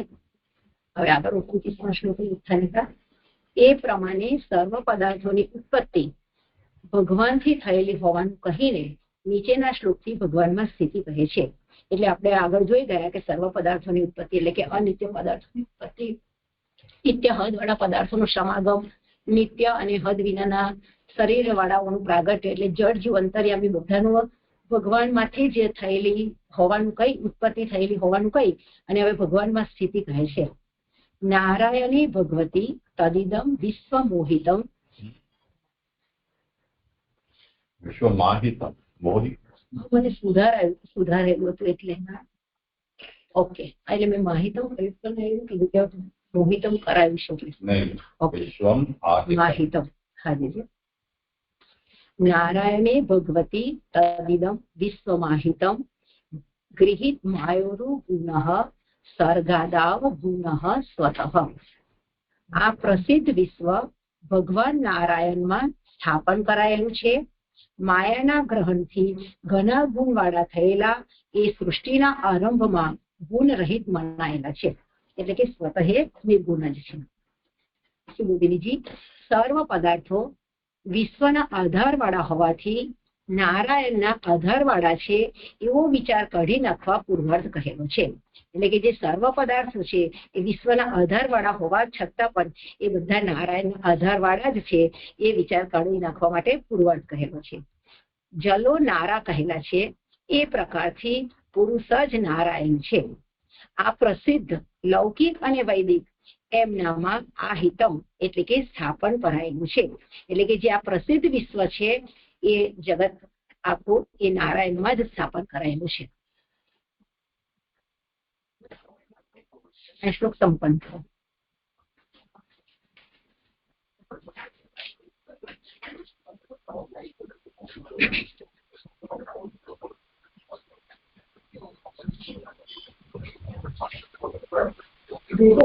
ઉત્તરાયણ છે ને શ્લોક 31 થી ઉત્થાને જ્ઞાન સમજીને લેવું એ આપણે લખાયું છે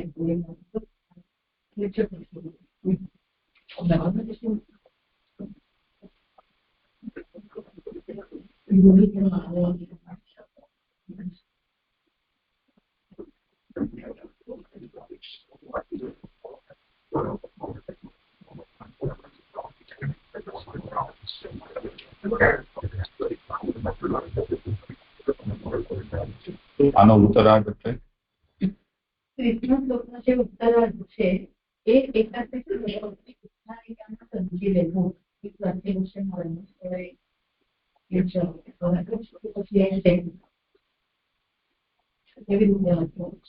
બીજા પદમાં શું?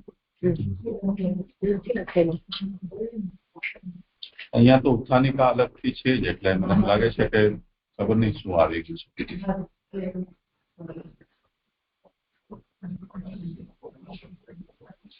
પહેલી યુક્તિ થોડી નથી સમજાતી.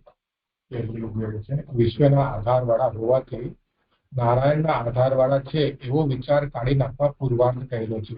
આમાં શું ખોટું છે એવું નહીં સમજાવવાનું. હા, ચાલો સમાધાન.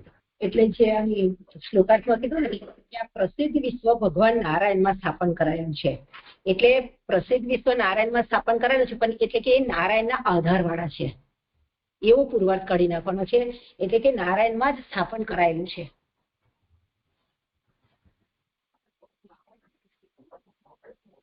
વિશ્વના આધારવાળા છે એમ નહીં, પણ એમનામાં જ સ્થાપન કરાયેલું છે એવું સમજાય છે.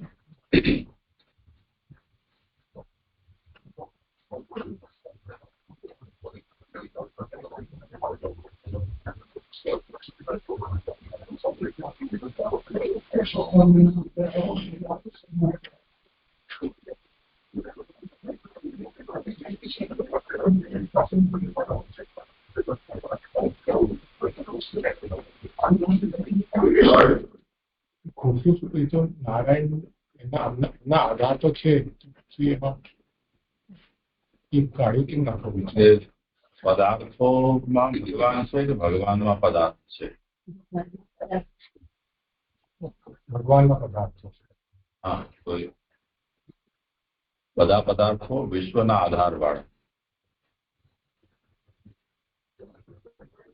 એટલે વિશ્વાધારત્વેન ભગવદ આધારત્વ વ્યુદાસાર્થમ નારાયણમાં આ બધું વિશ્વ સમાહિત છે. તો પદાર્થોમાં વિશ્વ, એ વિશ્વમાં નારાયણ, જો એવું કોઈ સમજતું હોય તો એનું નિરાકરણ કરવા માટે કે આ નારાયણમાં સર્વ પદાર્થો વિષ્ણુ નારાયણના આધારવાળા છે એવું અભિપ્રાય.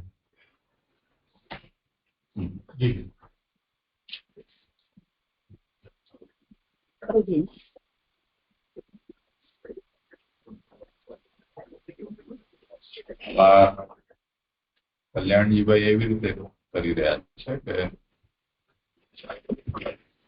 વિશ્વાધારથી ભગવદ આધારવાન કહેવા માટે નારાયણ પ્રયાસ છે.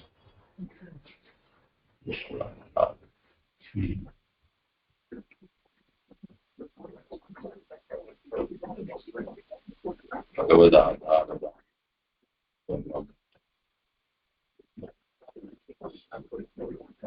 એ સમજાતો આપણે પુરુષોત્તમ જે કઈ કહ્યું છે એમાં લખાયું છે એવું લખ્યું છે બોલું છે પુરુષોત્તમ જે એમાં આજ્ઞા કરી રહ્યા છે આખું કહ્યું છે શબ્દો તો પુરુષોત્તમ જે એમ આજ્ઞા કરે છે કે ભગવાન બધાનું ઉપાદાન છે, ઉપાદાનમાં જ કાર્ય રહે, સ્થિતિ પણ એમાં જ રહે છે. તો ફરીથી જગત ભગવાનમાં સ્થિત છે એવું અહીંયા કયા હેતુથી કહે છે? તો કે છે વિશ્વ ઇત્યાદિ, પોતે જ વિશ્વનું નિર્માણ કરી અને તેમાં પ્રવેશ કરી અને તેનું સ્થાપન કર્યું. આ રીતે અહીંયા વિશેષ વાત કહે છે પ્રવેશથી. તો એ પ્રવેશ જે ભગવાને અંદર કર્યો એમાં આધાર તો બન્યા જ છે, આધારવાળા તો છે, પણ ફરીથી એમાં પ્રવેશ કર્યો છે એ કહેવા માટે અહીંયા આ વિશેષ વાત કરી રહ્યા છે. એટલું પુસ્તકજીએ કહ્યું છે. હા, એ છે. તમે બધા લખ્યું ઉપાદાનત્વે ભગવતઃ સમ્યગુક્તે બધાનું ઉપાદાન ભગવાન છે એવું સારી રીતે ઉપર કહ્યું. તત્રૈવ સર્વસ્ય સ્થિતિ અર્થાદેવ સિદ્ધા. તો જે ભગવાનમાંથી બધું પ્રકટ થયું છે એમાં જ બધું સ્થિત છે એ તો વગર કહે સમજી શકાય. ત્યારે પછી પુનઃ સ્થિતિ કથનસ્ય કેમ પ્રયોજનમ? તો ફરીથી અહીંયા આ શા માટે કહેવામાં આવી રહ્યું છે કે નારાયણે ભગવતી તદિદમ વિશ્વમાહિતમ.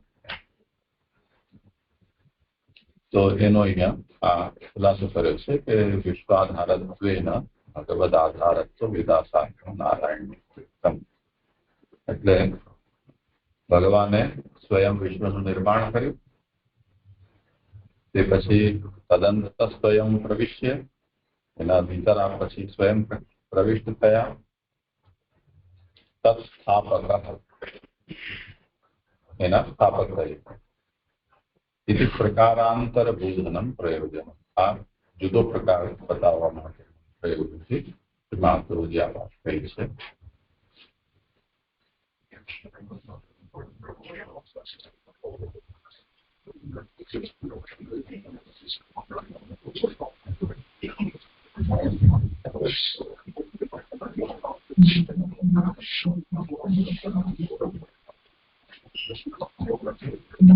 જો ભગવાન જ વિશ્વની ઉત્પત્તિ અને સ્થિતિ અને વસ્તુતઃ પ્રલય કરતા હોય તો તમારો શું ઉપયોગ? એવા પ્રશ્નના સંબંધમાં નીચેનો શ્લોક કહે છે. એટલે હવે નારદજી કહી રહ્યા છે કે જો ભગવાન જ વિશ્વની ઉત્પત્તિ સ્થિતિ વસ્તુતઃ પ્રલય કરતા હોય તો પછી તમારો શું ઉપયોગ? એના માટે આ પ્રશ્ન શ્લોક કહી રહ્યા છે. શ્રીજામી તન્ની યુક્તો અહમ હરો હરતી તદ્વસમ વિશ્વમ પુરુષ રૂપેણ પરિપાતી ત્રિશક્તિ ધ્રિક. એમને યોજેલો હું વિશ્વ રચું છું, એમને વશ રહી હર એનો નાશ કરે છે અને 3 શક્તિઓ ધારણ કરેલા ભગવાન પુરુષ રૂપથી વિશ્વનું પરિપાલન કરે છે. સુબોધિનીજી, ભગવાને પ્રકાર દેખાડવા બધાએ પદાર્થો ઉત્પન્ન કર્યા, પછી પરંપરા ચાલુ રહે એ માટે મને અને સંહાર માટે મહાદેવને આજ્ઞા કરે છે. તેથી જેઓ ભગવાને ઉત્પન્ન કરેલા છે અને જેઓ એમના વંશમાં ઉત્પન્ન થયેલા છે તેઓ ભગવાનથી જ હણાય તેવા છે, મહાદેવથી હણી શકાય તેવા નથી. તેથી ભગવાનનો અવતાર થાય છે. એટલે અહીંયા આગળ કહી રહ્યા છે કે ભગવાને પ્રકાર દેખાડવા માટે બધા પદાર્થો તો ઉત્પન્ન કર્યા છે, પણ પરંપરા ચાલુ રહે એના માટે મને એટલે કે બ્રહ્માજીને અને સંહાર માટે મહાદેવને આજ્ઞા કરે છે.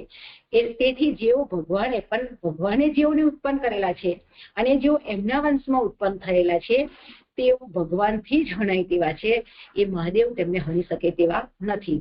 તેથી ભગવાનનો અવતાર થાય છે. પાલન તો ભગવાન જ કરે છે એમ ઉત્તરાર્ધથી કહે છે, કારણ કે એ વિશ્વરૂપથી વિશ્વનું પરિપાલન કરે છે. તેથી જ એમના અનુસારે જ હર સંહાર કરે છે. તેથી એ એમને વશ હોવાનું કહે છે. એટલે કે છે કે પાલન તો ભગવાન જ કરે છે.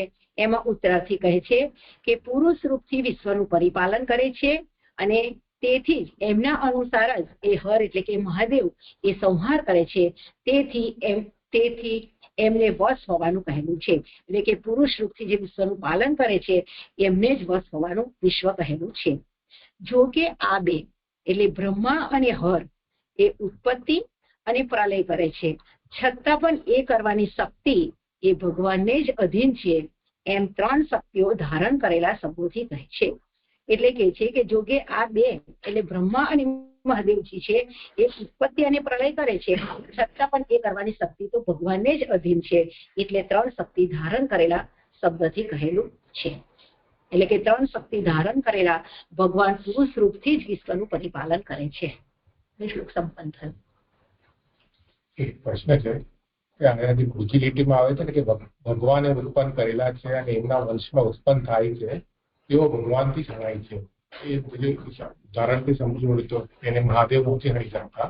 તો આવા કોણ કે જેના માટે ભવ્ય અવતાર કર્યો એમને હણવા માટે, જે ભગવાનથી ઉત્પન્ન થયેલા છે યા તો એમના વંશમાં ઉત્પન્ન થયા છે?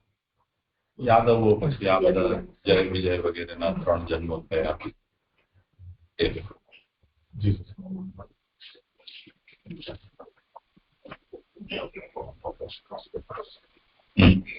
એ પ્રમાણે 3 અંશો કહીને મહાત્મ્ય કહેવા માટે પહેલા કહેલાનો નીચેના શ્લોકથી ઉપસંહાર કરે છે. એ પ્રમાણે 3 અંશો કહીને એની ફૂટનોટ છે કે 3 ગુણવાળા અવતારો રૂપ 3 અંશો, એટલે કે જે ઉપર 3 બતાયા એની વાત કરી રહ્યા છે. એ હવે મહાત્મ્ય કહેવા માટે આ નીચેના શ્લોકથી એનો ઉપસંહાર કરે છે. ઇતિ તે વિહિતમ તાત યથેદ મનુ પૃચ્છસી ન અન્યત ભગવતઃ કિંચિત ભાવ્યમ સદ અસદાત્મકમ. હે વહાલા, આ જેમ તે પૂછ્યું તે એવી રીતે મેં તને કહ્યું. સદ્રુપ અને અસદ્રુપ કાંઈ પણ ભગવાનથી જુદું નથી. સુબોધિનીજી, પૂછેલું તો આટલું જ હતું. મહાત્મ્ય કહેવાનું તો અર્થથી પ્રાપ્ત થાય છે, એ આગળ કહીશ એવું તાત્પર્ય છે. એટલે કહી રહ્યા છે કે પૂછેલું જે હતું એ તો આટલું જ હતું, પણ હવે એનું મહાત્મ્ય કહેવા માટે જે અર્થથી પ્રાપ્ત થાય છે એ આગળ કહીશ એવું એનું તાત્પર્ય છે. એ 34મા શ્લોકમાં પછી કહેશે અર્થથી. શું કહ્યું એ જાણવાની ઈચ્છા થાય તેથી ઉત્તરાર્ધ કહેલું છે. એટલે કે શું કહ્યું એ જાણવાની ઈચ્છા માટે હવે ઉત્તરાર્ધ કહેલું છે. સ્વરૂપથી અથવા પ્રકારથી જેટલા પ્રશ્ન કર્યા તે સર્વનો ઉત્તર ભગવાન જ છે, કારણ કે ભગવાનથી જુદું કાંઈ પણ નથી. એટલે સ્વરૂપથી કહો અથવા તો પ્રકારથી જેટલા પણ પ્રશ્ન કર્યા એ બધાનો ઉત્તર તો ભગવાન જ છે, ભગવાનથી જુદું નથી. સર્વના આધાર તરીકે અને વસ્તુના તત્વ તરીકે બીજા મતવાળાઓ પણ સર્વ ભગવાન છે એમ સ્વીકારે છે. તેથી આ માર્ગની સરસાઈ શી? હવે કે છે કે સર્વના આધાર તરીકે અને વસ્તુના તત્વ તરીકે બીજા મતવાળાઓ, એની 2 નંબરની ફૂટનોટ છે કે ભેદવાદીઓ મધ્વના અને વિશિષ્ટાદ્વૈતવાદીઓ એટલે કે રામાનુજના મતવાળાઓ પણ સર્વ ભગવાન છે એમ સ્વીકારે છે. તો આ માર્ગની સરસાઈ શી એવી શંકા કરે છે. એ જાણવાની ઈચ્છા થાય તેથી ભાવ્યમ, કિંચિત ભાવ્યમ જે કહ્યું છે એને સમજાવે છે કે થતું શબ્દ કહેલ છે, એટલે કે જે ક્રિયાથી બને છે, જેમાં ક્રિયાનો ઉપયોગ થાય છે તે ભગવાન એવો અર્થ છે. એની 3 નંબરની ફૂટનોટ છે કે જે ક્રિયાથી બને છે અને જેમાં ક્રિયાનો ઉપયોગ થાય છે. એટલે કે ભેદવાદીઓ ભગવાન સર્વ હોવાનું પારિભાષિક છે એમ કહે છે. વિશિષ્ટાદ્વૈતવાદીઓ સર્વ ભગવાનનું શરીર હોવાનું કહે છે. એટલે કે ભેદવાદીઓ છે એ ભગવાન સર્વ હોવાનું કહે છે અને વિશિષ્ટાદ્વૈતવાદીઓ રામાનુજા છે એ કહે છે કે ભગવાનનો આ સર્વ એ ભગવાનનું શરીર છે એમ કહે છે. હવે કહે છે કે બ્રહ્મવાદમાં પણ સર્વ બ્રહ્મ છે. હવે મહાપ્રભુજીનો વાત છે કે બ્રહ્મવાદમાં પણ સર્વ બ્રહ્મ છે. તો એનાથી આ માર્ગમાં સરસાઈ શી એ સંબંધમાં શંકા છે. હવે એનું સમાધાન કરે છે કે સદ્રુપ અને અસદ્રુપ એમ કહેલું છે. સત અને અસત એ વ્યવહાર કરવા યોગ્ય ઘડો વગેરે અને સસલાનું સિંગડું વગેરે અને જેનો ભ્રમ થાય છે તે. એટલે મહાપ્રભુજીનો મત છે આપણો કે સદ્રુપ અને અસદ્રુપ એટલે કે સત અને અસત જે વ્યવહાર કરવા યોગ્ય છે, એટલે ઘડો એ સત અને સસલાનું સિંગડું એ છે એ અસતવાદ છે, અને જેનો ભ્રમ થાય છે તે એ બધું ભગવાન જ બન્યા છે. તેથી જે કોઈ સ્થળે ખોટું જ્ઞાન થાય તે ખોટા જ્ઞાનનો વિષય પણ ભગવાન જ છે. એમ ન હોય તો એનું ભાન, એનું જ્ઞાન ન થાય અને એનો નિર્ણય ન થાય. એટલે કે છે કે જો કોઈ સ્થળે ખોટું જ્ઞાન થાય કે ખોટા જ્ઞાનનો વિષય તો પણ એ ભગવાન જ છે.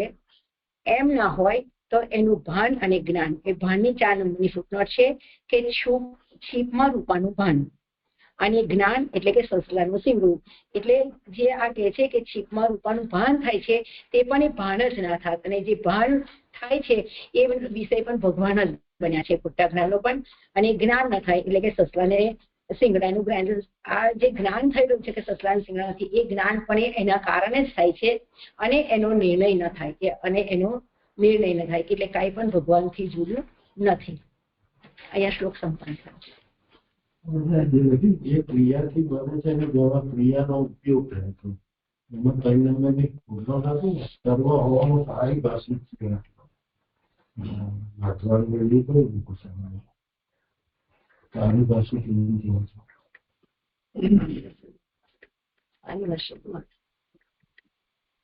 મત કેવા એટલે સમસ્યા એ છે કે સવૈ ઇદમ સર્વમ સર્વમ ખલુ ઇદમ બ્રહ્મ ઐતદાત્મ્યમ ઇદમ સર્વમ આ બધા વચનો વેદના બહુ સ્ફુટ રૂપથી આ વાત કહે છે કે આ સર્વ કંઈ બ્રહ્મ છે. તો આ વચનો તો મધ્વાચાર્યજીએ પણ એની વ્યાખ્યા તો કરવી જ પડશે. તો હવે તે સ્થિતિમાં યદી જેવી રીતે અદ્વૈતવાદીઓ આ વચનનું સ્વારસ્ય એવી રીતે બતાવે છે કે વસ્તુતઃ આ બ્રહ્મનું પરિણામ છે, એટલે બ્રહ્મ ઉપાદાન છે અને આ એનું કાર્ય છે. કોઈ વચન વ્યાખ્યા વગરનું તો રહી નહીં શકે, નહીં તો ચડી બેસશે બધા. એમને ભેદવાદ સિદ્ધ કરવો છે. બ્રહ્મ છે એનો જગતની સાથે અત્યંત ભેદ છે. તો ભેદને સિદ્ધ કરવા માટે આ વચનની જે વ્યાખ્યા આપવી પડશે, એના માટે પુરુષોત્તમજી એવું કહી રહ્યા છે કે ભગવાન અથવા બ્રહ્મને સર્વ કહેવામાં આવી રહ્યું છે એ સર્વ પારિભાષિક અર્થમાં છે. તમે જે રીતે સમજી રહ્યા છો તે અર્થમાં નથી. પારિભાષિક નો મતલબ શું? તો અહીંયા ભગવદ્ ગીતાની વ્યાખ્યામાં ને ભગવાનમાં જ ગીતામાં ભગવાને જ અનંત વીર્યામિત વિક્રમસ્ત્વમ સર્વમ સમાપ્નોષિ તતોસી સર્વ. આવું અહીંયા અર્જુને જયારે ભગવાને વિશ્વરૂપ દર્શન બતાવ્યું તે વખતે અર્જુન આવું બોલ્યા છે. અર્જુન જે વખતે આવા સ્વરૂપનું દર્શન કરીને ને કે તમારું વીર્ય છે એ આનંદ છે, આપણો વિક્રમ છે એ અમિત છે, ત્વમ સર્વમ તમે બધા રૂપ દેખાઈ રહ્યા છો મને, અને તતોસી સર્વ તેથી તમે બધું છો, તમારું જ બધું સમાપ્ત થતું દેખાય છે. આ રીતે જે એને ભગવાને દર્શન કરાવ્યા છે એ દર્શનના પ્રભાવથી એ પોતે આવું બોલી રહ્યા છે. તો આ અર્થમાં ભગવાન બધું છે, નહીં કે તમે જેમ સમજો છો કે માટી છે જેવી રીતે માટલું બને છે કે સોનું જેવી રીતે ઘરેણું બની જાય છે એવી રીતે ભગવાન ઉપાદાન કારણરૂપ થઈને આ જગતરૂપ બની ગયા એવી રીતે.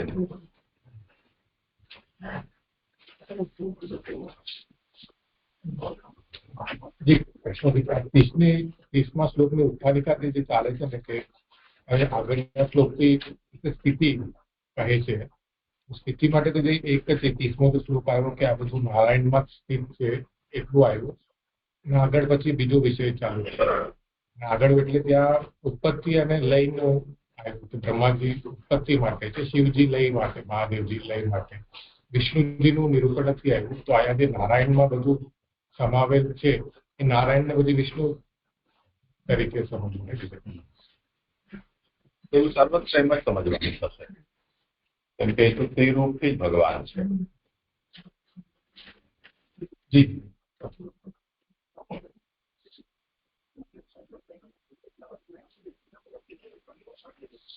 એવી રીતે પહેલા કહેલાનો ઉપસંહાર કરીને ભગવાનનું મહાત્મ્ય કહેતા પ્રથમ એમના ગુણોનું મહાત્મ્ય નીચેના શ્લોકથી કહે છે.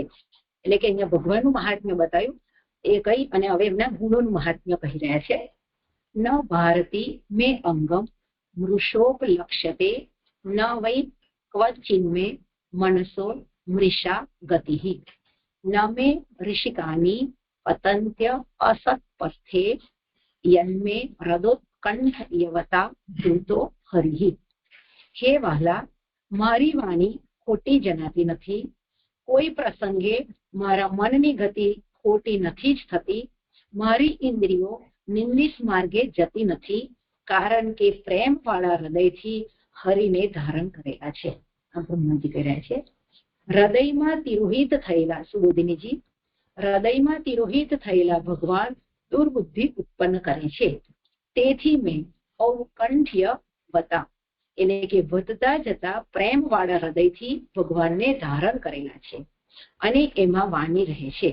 એટલે કે છે કે હૃદય જ્યારે હૃદયમાં તિરોહિત થયેલા ભગવાન હોય ત્યારે જ દુર્બુદ્ધિ ઉત્પન્ન કરે છે. પણ બ્રહ્માજી કહે છે કે મેં તો વધતા જતા પ્રેમ વાળા હૃદયથી ભગવાનને ધારણ કરેલા છે અને એમાં વાણી રહે છે. એ ભગવાનનું આલિંગન કરીને એમની સાથે મારા મુખમાંથી વાણી નીકળે છે. તેથી કોઈ પણ સમયે ખોટી જણાતી નથી, ભવિષ્યથી પણ ખોટી પડતી નથી એવો અર્થ છે. એટલે કે છે કે ભગવાનનું આલિંગન કરીને મારા મુખમાંથી જે નીકળે છે વાણી એ કોઈ પણ સમયે ખોટી જણાતી નથી, ભવિષ્યથી ખોટી પડતી નથી એવો અર્થ છે. એવી જ મારા મનની પણ ક્રિયા છે. જે પદાર્થ થવાનું નથી તેના સંબંધવાળી મારા મનની ગતિ થતી નથી. એમ કોઈ પ્રસંગે મારા મનની ગતિ ખોટી નથી જ થતી શબ્દોથી કહેલું છે.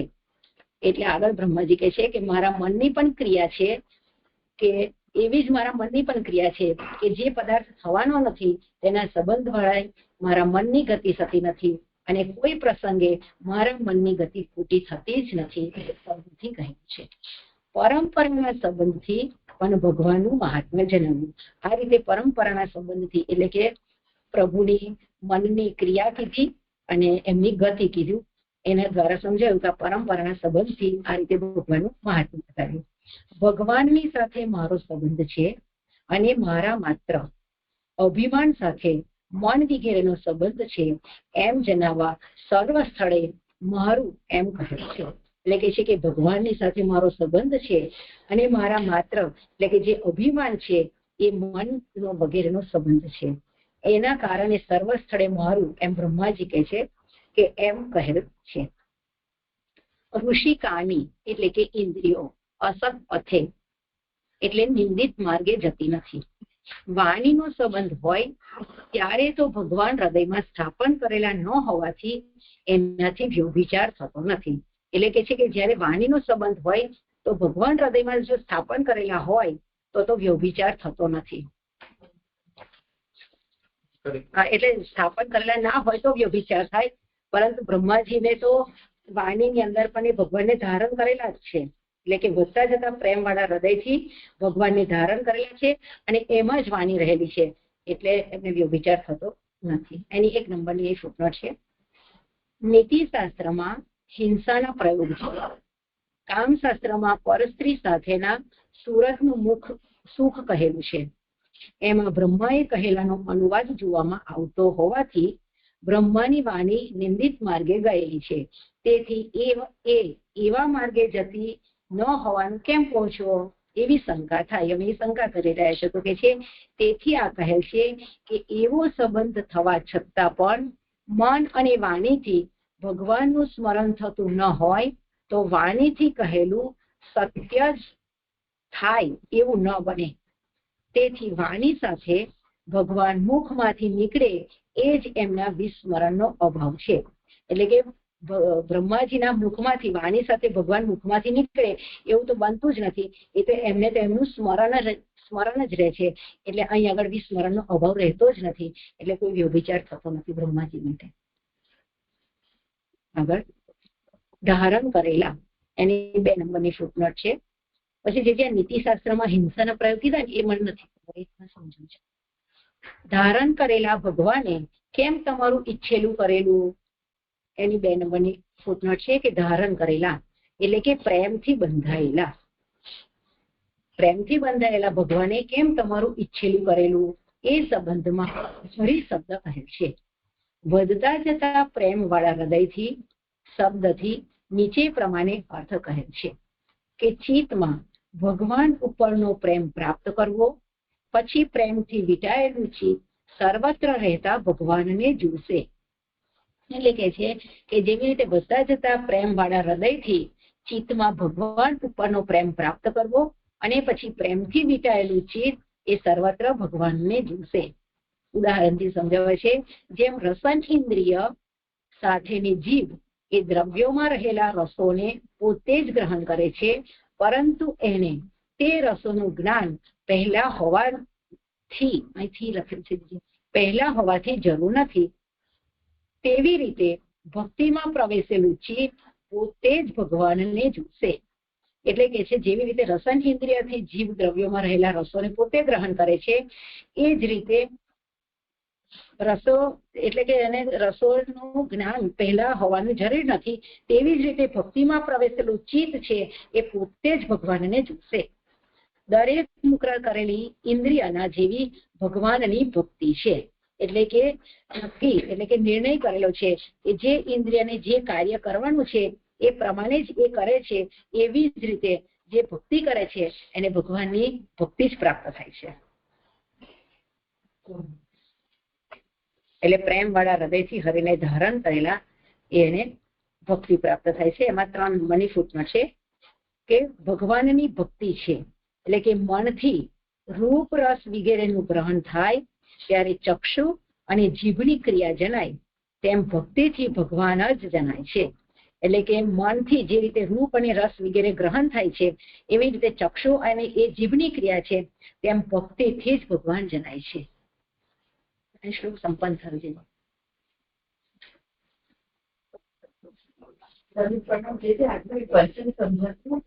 વાણીનો ઉપર જ છે કે વાણીનો સંબંધ હોય ત્યારે તો ભગવાન હૃદયમાં સ્થાપન કરેલા ન હોવાથી એનાથી વ્યભિચાર થતો નથી. એ બધી રીતે સમજાય છે.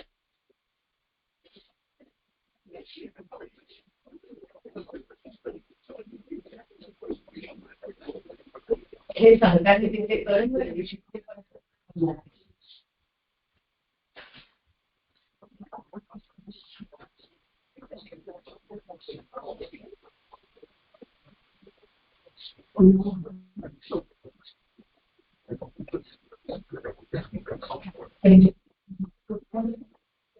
અહીંયા જે ત્યાં ન લખેલું છે બરાબર જ છે એવું પૂછવું કે વાણીનો સંબંધ હોય ત્યારે તો ભગવાન હૃદયમાં સ્થાપન કરેલા ન હોવાથી એનાથી વ્યભિચાર થતો નથી. એટલે હૃદયમાં ભગવાન સ્થાપન કરેલા છે તો વ્યભિચાર થતો નથી, પણ અહીંયા આગળ ન હોવાથી કર્યું છે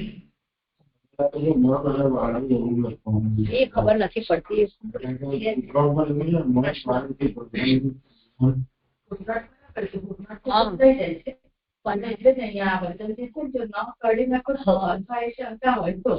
એ નથી પડતું વધારાનું ખબર નહીં શું છે.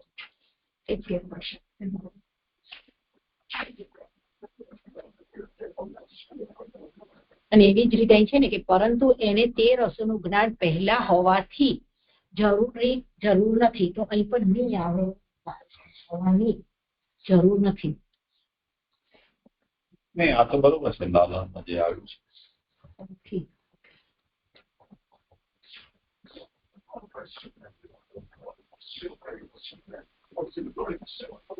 એવી રીતે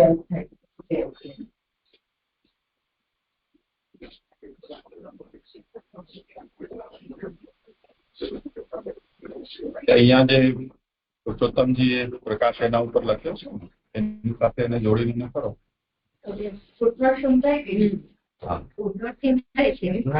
પ્રોબ્લેમ છે એવો સંબંધ થવા છતાં આ તો આગળનું સમજે એવી શંકા થાય જેથી આ થયું છે. એવો સંબંધ થવા છતાં પણ મન અને વાણીથી ભગવાનનું સ્મરણ થતું ન હોય તો વાણીથી કહેલું સત્ય થાય એવું ન બને. એ વાક્ય છે મન અને વાણીથી ભગવાનનું સ્મરણ થતું ન હોય તો વાણીથી કહેલું સત્ય થાય એવું બને.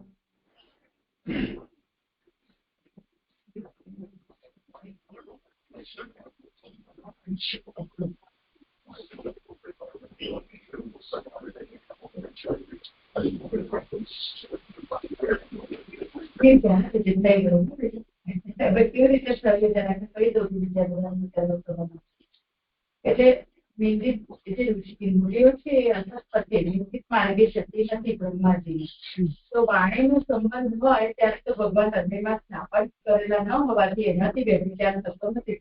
એટલે જે આ વચનમાં અહીંયા કર્યો ને કામ પ્રયોગની જે વાણી છે એવી જે નિંદિત વાણી છે, પણ એ નિંદિત વાણી જયારે એ બોલી રહ્યા છે ત્યારે એમનો ભગવાન સાથેનો જે ભગવાન હૃદયમાં સ્થાપન કરેલા નથી ત્યારે એ વાણી બોલી રહ્યા છે કે વિચાર થતો નથી. હવે મને સમજાવો. એટલે મૂળમાં જે બ્રહ્માજી એમ કહી રહ્યા છે ને કે નમે ભારતી મેંગ્યમ શોક લક્ષ્યતે, તો હવે જે નીતિશાસ્ત્ર વગેરે કહ્યા છે તે વખતે ભગવાન હૃદયમાં ન હતું, તો એલ પેલ કંઈ પણ નીકળી ગયું મોડાથી.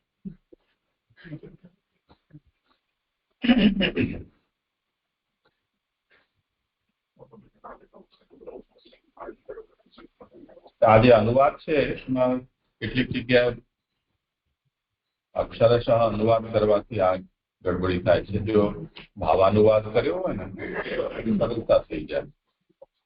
આમાં થોડી સ્પષ્ટતા છે, જોઈ લો.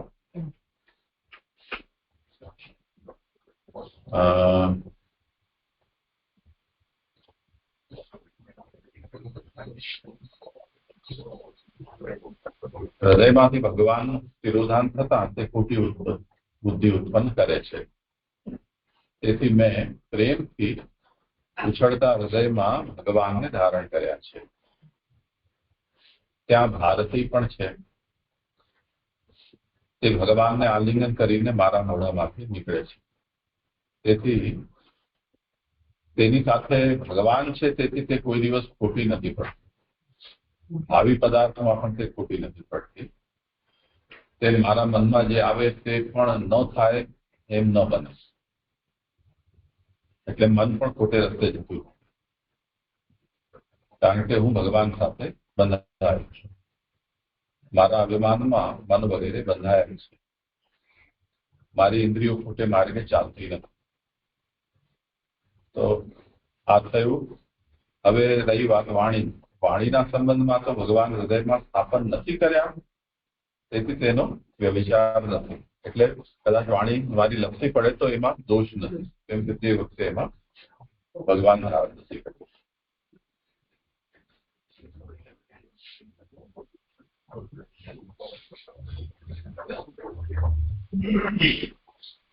એટલે ભગવાનને આલિંગન કરતી વાણી નીકળે તે જ ખોટી ન ઠરે એવું તાત્પર્ય છે.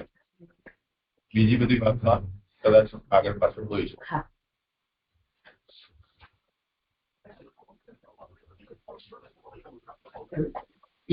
જે સમજાવે કે વિચાર થતો નથી તો ખાલી સમજાવવા લાગે. એ બધા આવું જ કે છે. જયારે બોલ્યું ત્યારે મારા થતું નતા તો મારો એ વિચાર મારો દોષ નથી. આ ખાલી આજે સમજાવ વચન કીધું કે હૃદયમાં સ્થિત છે અને એ વાણી જે નીકળે છે હૃદયમાં સ્થિત હોવાથી એ સત્ય થાય છે. એ જ સમજાવવા માટે સમજવું. પછી તો એ તો બધા માટે લાગુ પડશે. મારે નીતિશાસ્ત્ર કામશાસ્ત્ર લખ્યું છે અને એ નિંદિત માર્ગે ગયેલી છે વાણી. જયારે ભગવાનના એમને ખબર પડી કે ભગવાન મારી રીતે ગયા ત્યારે આ સત્ય વાણી નીકળી છે. ઇન્દ્રિયો ભગવાનમાં દોરે ત્યારે સત્ય થયું. એ સમજવું પછી આમાં તો બધું કોઈનું બી કાંઈ બી શાસ્ત્ર કરે આવા શાસ્ત્ર રચે તો પછી એને બી મળી જ જાય ને. હા, એટલે આ જયારે રાખ્યું હતું ત્યારે મારા હૃદયમાં પ્રભુ નહોતા બિરાજતા. તો આ ઓપ્શન તો બધાને મળી જાય. હા, તો એમાં કોઈ બાદ પણ નથી ને, કેમ કે અત્યારે અહીંયા શું સમજવાનું છે કે નારદજીને બ્રહ્મા જયારે એમ કહી રહ્યા છે કે મારી વાણી ખોટી નથી પડતી, મારા મનમાં કઈ ખોટી વાત આવતી નથી, ઇન્દ્રિયો મારી ખોટે રસ્તે જતી નથી, મેં હૃદયમાં ભગવાનને ધારણ કરે છે, એને કારણે આ બધું સામર્થ્ય મારામાં આવ્યું છે. તો નારદજી તો બધું જાણે જ છે, બ્રહ્માજીના પરાક્રમ પણ જાણે છે. નારદજી કે છે, કહી શકે ને કે ભાઈ આવામાં તમારું ક્યાં ગયું, અહીંયા બધી મોટી મોટી વાતો કરો છો. પછી મહાપ્રભુજી એને સમજાવી રહ્યા છે. આ બ્રહ્માજી તો પોતે નથી કહી રહ્યા, પણ બ્રહ્માજીના વચનો જે છે એનો સ્વારસ્ય શું છે કે જે વખતે બ્રહ્મા ભગવાનને હૃદયમાં ધારણ કરીને, મનમાં ધારણ કરીને જયારે આ વાત કરી રહ્યા છે તે વખતે એમની મનવાણી અને ઇન્દ્રિયો છે અન્યથા થતી નથી.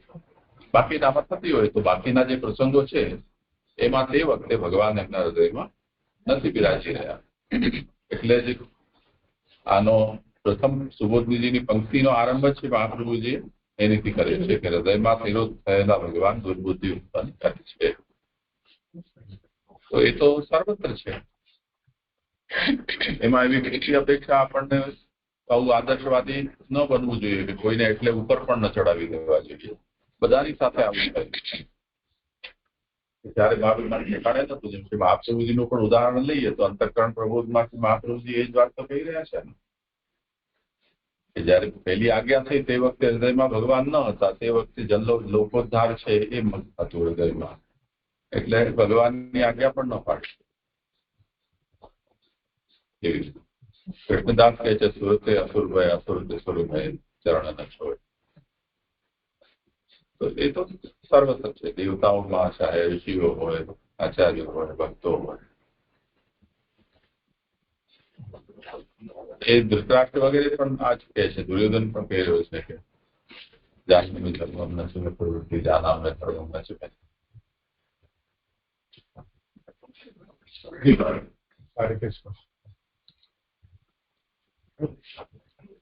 ભગવાન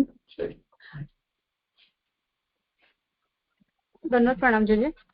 આ જે હમણાં વાત કરી ને હમણાં 191 પાન ઉપર પહેલી ત્રીજી લીટી, તો એમાં જે વાક્ય રચના બરાબર છે કે વાણીનો સંબંધ હોય ત્યારે તો ભગવાન હૃદયમાં સ્થાપન કરેલા ન હોવાથી એનાથી વ્યભિચાર થતો નથી.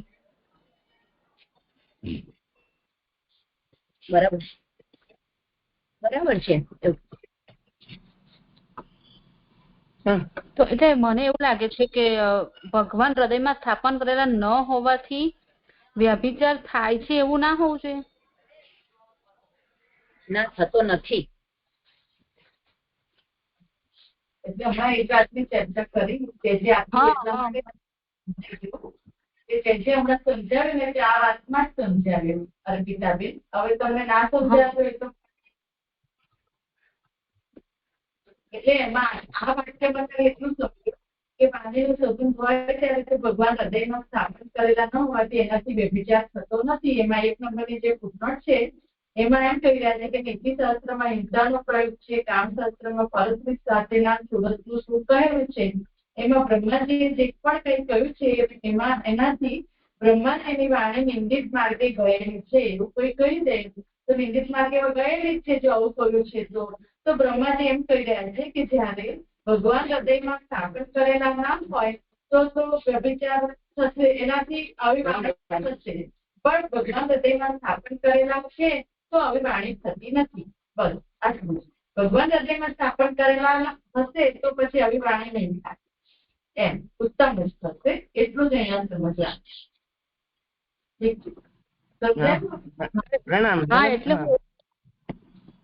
હા, એટલે હું એ જ કહી રહી છું કે અહીંયા જે સમજાયું ફૂટનોટમાં એ પ્રમાણે જ અહીંયા ભગવાન હૃદયમાં સ્થાપન કરેલા ન હોવાથી એનાથી વ્યભિચાર થતો નથી. એ મને પાછળની આટલી લીટી નથી સમજાતી. વ્યભિચાર એ ભગવાન નામ હોય અને બીજું કંઈક પણ ભૂલી જાય, જેમ કે શાસ્ત્રમાં જે હિંસાનો પ્રયોગ છે એ બોલ્યા છે, કામ શાસ્ત્રનો વિષય અહીંયા કયો જે કહ્યું છે બ્રહ્માજીએ, તે છતાંય જયારે હૃદયમાં સ્થાપન કરેલા ભગવાન હતા ને ત્યારે એ બોલ્યા છે તો એટલે એનાથી વ્યભિચાર થતો નથી. એમ આમાં તમે એટલું જોડી દો, વાણીનો પછી નિંદિત માર્ગ સાથે સંબંધ હોય, નિંદિત માર્ગ સાથે એટલું બ્રેકેટમાં જોડી દો. વાણીનો નિંદિત માર્ગ સાથે સંબંધ હોય ત્યારે તો ભગવાન હૃદયમાં સ્થાપન કરેલા ન હોવાથી એનાથી આ શ્લોકમાં જે બ્રહ્માજી કહી રહ્યા છે કે મારી વાણી ખોટી ત્યારે પણ જણાતી નથી, એ જે બ્રહ્માજીનું વચન છે એ વ્યભિચરિત થતું નથી, એટલે ખોટું ઠરતું નથી. એનાથી વ્યભિચાર થતો નથી એનો અનુવાદ જ કરી લો. એનાથી બ્રહ્માજીએ કહેલું ખોટું સાબિત થતું નથી.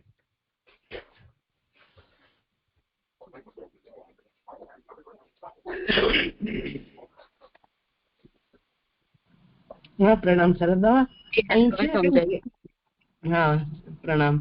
જો આપણે ત્યાં એમ ત્રીજા સ્કંદમાં આવે છે ને કે બ્રહ્માજી સરસ્વતીની પાછળ દોડ્યા, તો એ પણ વાણીથી મોહિત નથી થયા, કઈ પ્રભાવિત થઈ ગયા છે ને એ વાણી પાછળ, તો એ પણ એનું કાર્ય શુદ્ધ જ છે, એટલે એ કાર્યનું એ નથી. મને અહીં પણ એ પણ વાત જોડાઈ લાગે છે કે કોઈ એમ કહે કે બ્રહ્માજી પણ સરસ્વતીની પાછળ દોડ્યા, પણ મન વાણી કાયાથી ભગવાન સાથે આલિંગિત છે એમનું બધું, તેથી એ ત્યાં નિંદારૂપ નથી, એવું હું કઈ સમજી સરદામાં. તો અહીં જરા ચોખ્ખું એ જરા સારું. પ્રણામ સરદામાં. એ પ્રસંગને ત્યાંની સુબોધનીજી સાથે જોવું વધારે સારું ઠીક પડશે. ભલે હો. હા હા પ્રણામ. તમારા ભગવાન માત્ર એકલી ભક્તિથી પ્રાપ્ત થાય તેવા છે અને એ વિષયમાં બીજું કઈ પ્રમાણ નથી એમ જણાવવા નીચેનો શ્લોક કહે છે. એટલે કે ભગવાન માત્ર એકલી ભક્તિથી જ પ્રાપ્ત થાય તેવા છે, એ વિષયમાં બીજું કઈ પ્રમાણ નથી, એના માટે વહી શ્લોકો કીધા છે. સોહમ સમમ ન્યાય મયસ્તપોમય પ્રજાપતિ નામ વિવંદિત પતિ આસ્થાય યોગમ નિપુણમ સમાહિતસ્તમ નાદ્ય ગચ્છમ યત આત્મસંભવ. એ વેદમય તપોમય પ્રજાપતિઓએ સર્વ તરફથી વંદન કરાયેલા એવોના પતિ એવા મેં સાવધાન રહી નિપુણ યોગ આચરીને જેમનામાંથી પોતાની ઉત્પત્તિ થયેલી તેમને જાણ્યા નહીં. સુબોધનીજી, ભગવાનનું જ્ઞાન થવામાં પ્રથમ પ્રમાણ વેદો છે, તપ સાધન છે. પ્રમાણનું જ્ઞાન મનન અને નિધિધ્યાસન છે. અહીં કહે છે કે ભગવાનનું જ્ઞાન થવામાં પ્રથમ છે પ્રમાણ, એ વેદો છે, તપ એ સાધન છે, અને પ્રમાણનું જ્ઞાન એની 1 નંબરની સૂક્ષ્મ છે કે વેદના તાત્પર્યનું જ્ઞાન. એટલે કે પ્રમાણનું એટલે વેદના તાત્પર્યનું જ્ઞાન એ મનન અને નિધિધ્યાસન છે.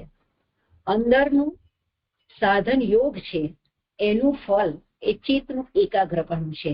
અંદરનું સાધન એની 2 નંબરની ફૂટનોટ છે કે અંદરનું એટલે નિધિધ્યાસન રૂપ સાધન યોગ છે અને એનું ફળ એ ચિત્તનું એકાગ્રપણું છે. એ બધું થાય ત્યારે ઉત્તમ અધિકારીને ભગવાનનો સાક્ષાત્કાર થાય એમ ન માનવું, એમ આ શ્લોકથી કહે છે. એટલે કે જેને આ પ્રમાણ વેદો છે, તપ એનું સાધન છે, એનું જ્ઞાન એટલે કે મનન અને નિધિધ્યાસન રૂપ એને કર્યું છે, એનું ફળ એટલે કે ચિત્તનું એકાગ્રપણું, આ બધું જ થાય અને એ ઉત્તમ અધિકારીને ભગવાનનો સાક્ષાત્કાર થાય એમ ન માનવું. એના એક સુધારો છે. અંદરનું જે ફૂટનોટ લખી છે ને એ અધૂરી છે. અંદરનું એટલે નિધિધ્યાસન નું જનક રૂપની જગ્યાએ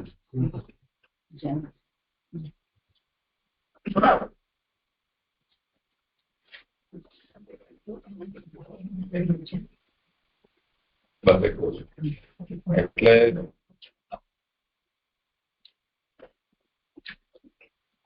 પ્રમાણનું જ્ઞાન મનન અને નિધિધ્યાસન છે. તો નિધિધ્યાસન તો ઉપર કહી જ દીધું. એમાં અંતરંગ સાધન યોગ છે. એનો મતલબ આ નિધિધ્યાસન ને પેદા કરનાર યોગ છે. નિધિધ્યાસન થી પ્રમાણનું જ્ઞાન થશે અને યોગ થી નિધિધ્યાસન થશે.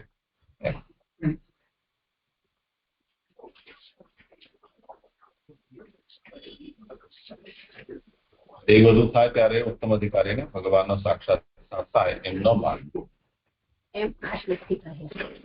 સમમ ન્યાય એટલે વારંવાર ભણેલો વેદ. સમ અને આ ઉપસર્ગો સાથેનો અભ્યાસના અર્થવાળો જ્ઞાન. ધાતુ એ અર્થના ઉપયોગ સાથેનો વેદનો અભ્યાસ જણાવે છે. એટલે કે વારંવાર ભણેલો વેદ અને સમ એટલે આ ઉપસર્ગો સાથે અભ્યાસના અર્થવાળો આ ધાતુના અર્થનો ઉપયોગ એ વેદનો અભ્યાસ જણાવે છે. એ વેદમય એટલે એના ઉત્તેજન વાળો અથવા એનાથી વિચારેલો. એટલે આ વેદનો અભ્યાસ કેવો છે તો કે વેદમય અને એના ઉત્તેજન વાળો અથવા તો એનાથી વિટાયેલો. તપોમય એટલે સાધનમાં તત્પર તપ કુદરતી હતું એમ જણાવવા એ વિશેષણ કહેલું છે. એટલે બ્રહ્માજી વેદમય અને તપોમય છે એમ અહીં સમજાઈ રહ્યું છે. પ્રજાપતિઓએ સર્વ તરફથી વંદન કરાયેલો વિશેષણથી સર્વને ઉપદેશ આપનાર તરીકે વેદના અર્થનો વિચાર કહેલ છે.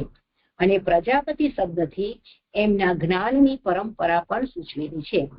એટલે અહીં સમજાય છે કે પ્રજાપતિઓએ સર્વ તરફથી વંદન કરાયેલો અને સર્વને ઉપદેશ આપનાર તરીકે વેદના અર્થનો વિચાર કહેલો છે. અને પ્રજાપતિ શબ્દથી એમના જ્ઞાનની એટલે કે બ્રહ્માજીના જ્ઞાનની પરંપરા સૂચવેલી છે. પતિ શબ્દથી એઓની છેતર્યા ન હતા એમ કહેલું છે. એટલે કે પ્રજાપતિઓના પતિ પણ બ્રહ્માજી છે એ શબ્દથી એઓએ છેતર્યા ન હતા એમ કહેલું છે. કારણ કે પ્રજાપતિઓના પતિ એમને છેતરે નહીં એવી રીતે અંગો સહિત પ્રમાણ કહ્યું. કારણ કે ભગવાનનો સાક્ષાત્કાર થવામાં પ્રમાણ એ મનનો સહકાર કરનારું છે. તેથી યોગ આચરીને શબ્દોથી મન પણ ભગવાનનું ગ્રહણ કરવા યોગ્ય હોવાનું કહ્યું. એટલે અહીં સમજાય છે કે અંગો સહિત પ્રમાણ કહ્યું. એટલે કે જે આગળ બતાવ્યું કે વેદમય તપોમય એ બધા અંગો સહિત પ્રમાણ કહ્યું અને ભગવાનનો સાક્ષાત્કાર થવામાં આ પ્રમાણ બતાવ્યું અને મનનો સહકાર કરનારું છે. તેથી યોગ આચરીને પણ મન પણ ભગવાનનું ગ્રહણ કરવા યોગ્ય હોવાનું કહ્યું. આગળ કે છે નિપુણ. નિપુણનો અર્થ એવો છે કે યોગ એટલે કે સિદ્ધિઓ વગેરે પેઠે ભ્રાંતિ કરાવનાર ન હતો. એટલે નિપુણનો અર્થ એવો છે કે યોગની સિદ્ધિઓ પ્રાપ્ત કરાવવા માટે હતો અને ભ્રાંતિ કરાવનાર ન હતો. એવી રીતે સાધનો સાથેનો હોવા છતાં મેં એમને જાણ્યા નહીં. એટલે બ્રહ્માજી કહે છે કે આવા ભગવાન હતા, આવા સાધનો સાથેના પણ હોતા તે છતાં પણ મેં એમને જાણ્યા નહીં. જેમનામાંથી પોતાની ઉત્પત્તિ થયેલી છે શબ્દથી પોતાનો અધિકાર જણાવેલો છે. એટલે કે બ્રહ્માજીની ભગવાનમાંથી જે ઉત્પત્તિ થયેલી છે આ રીતે બ્રહ્માજી પોતાનો અધિકાર કહી રહ્યા છે. તેથી ભગવાન ભક્તિથી જ વસાય છે અને જણાય છે, બીજા પ્રકારે એવા થતા નથી એવો નિશ્ચય થાય છે. એટલે કે ભગવાન ભક્તિથી જ વશ થાય છે, બીજા પ્રકારે પ્રાપ્ત થતા નથી એવો અહીં આગળ નિશ્ચય કર્યો. આગળ જે કીધું કે ભગવાન ભક્તિથી જ પ્રાપ્ત થાય તેવા છે, બીજી કઈ પ્રમાણથી થતા નથી. અહીં આગળ સિદ્ધ દંડવત પ્રણામજી. અહીં શ્લોક સંપન્ન થયા અમારા.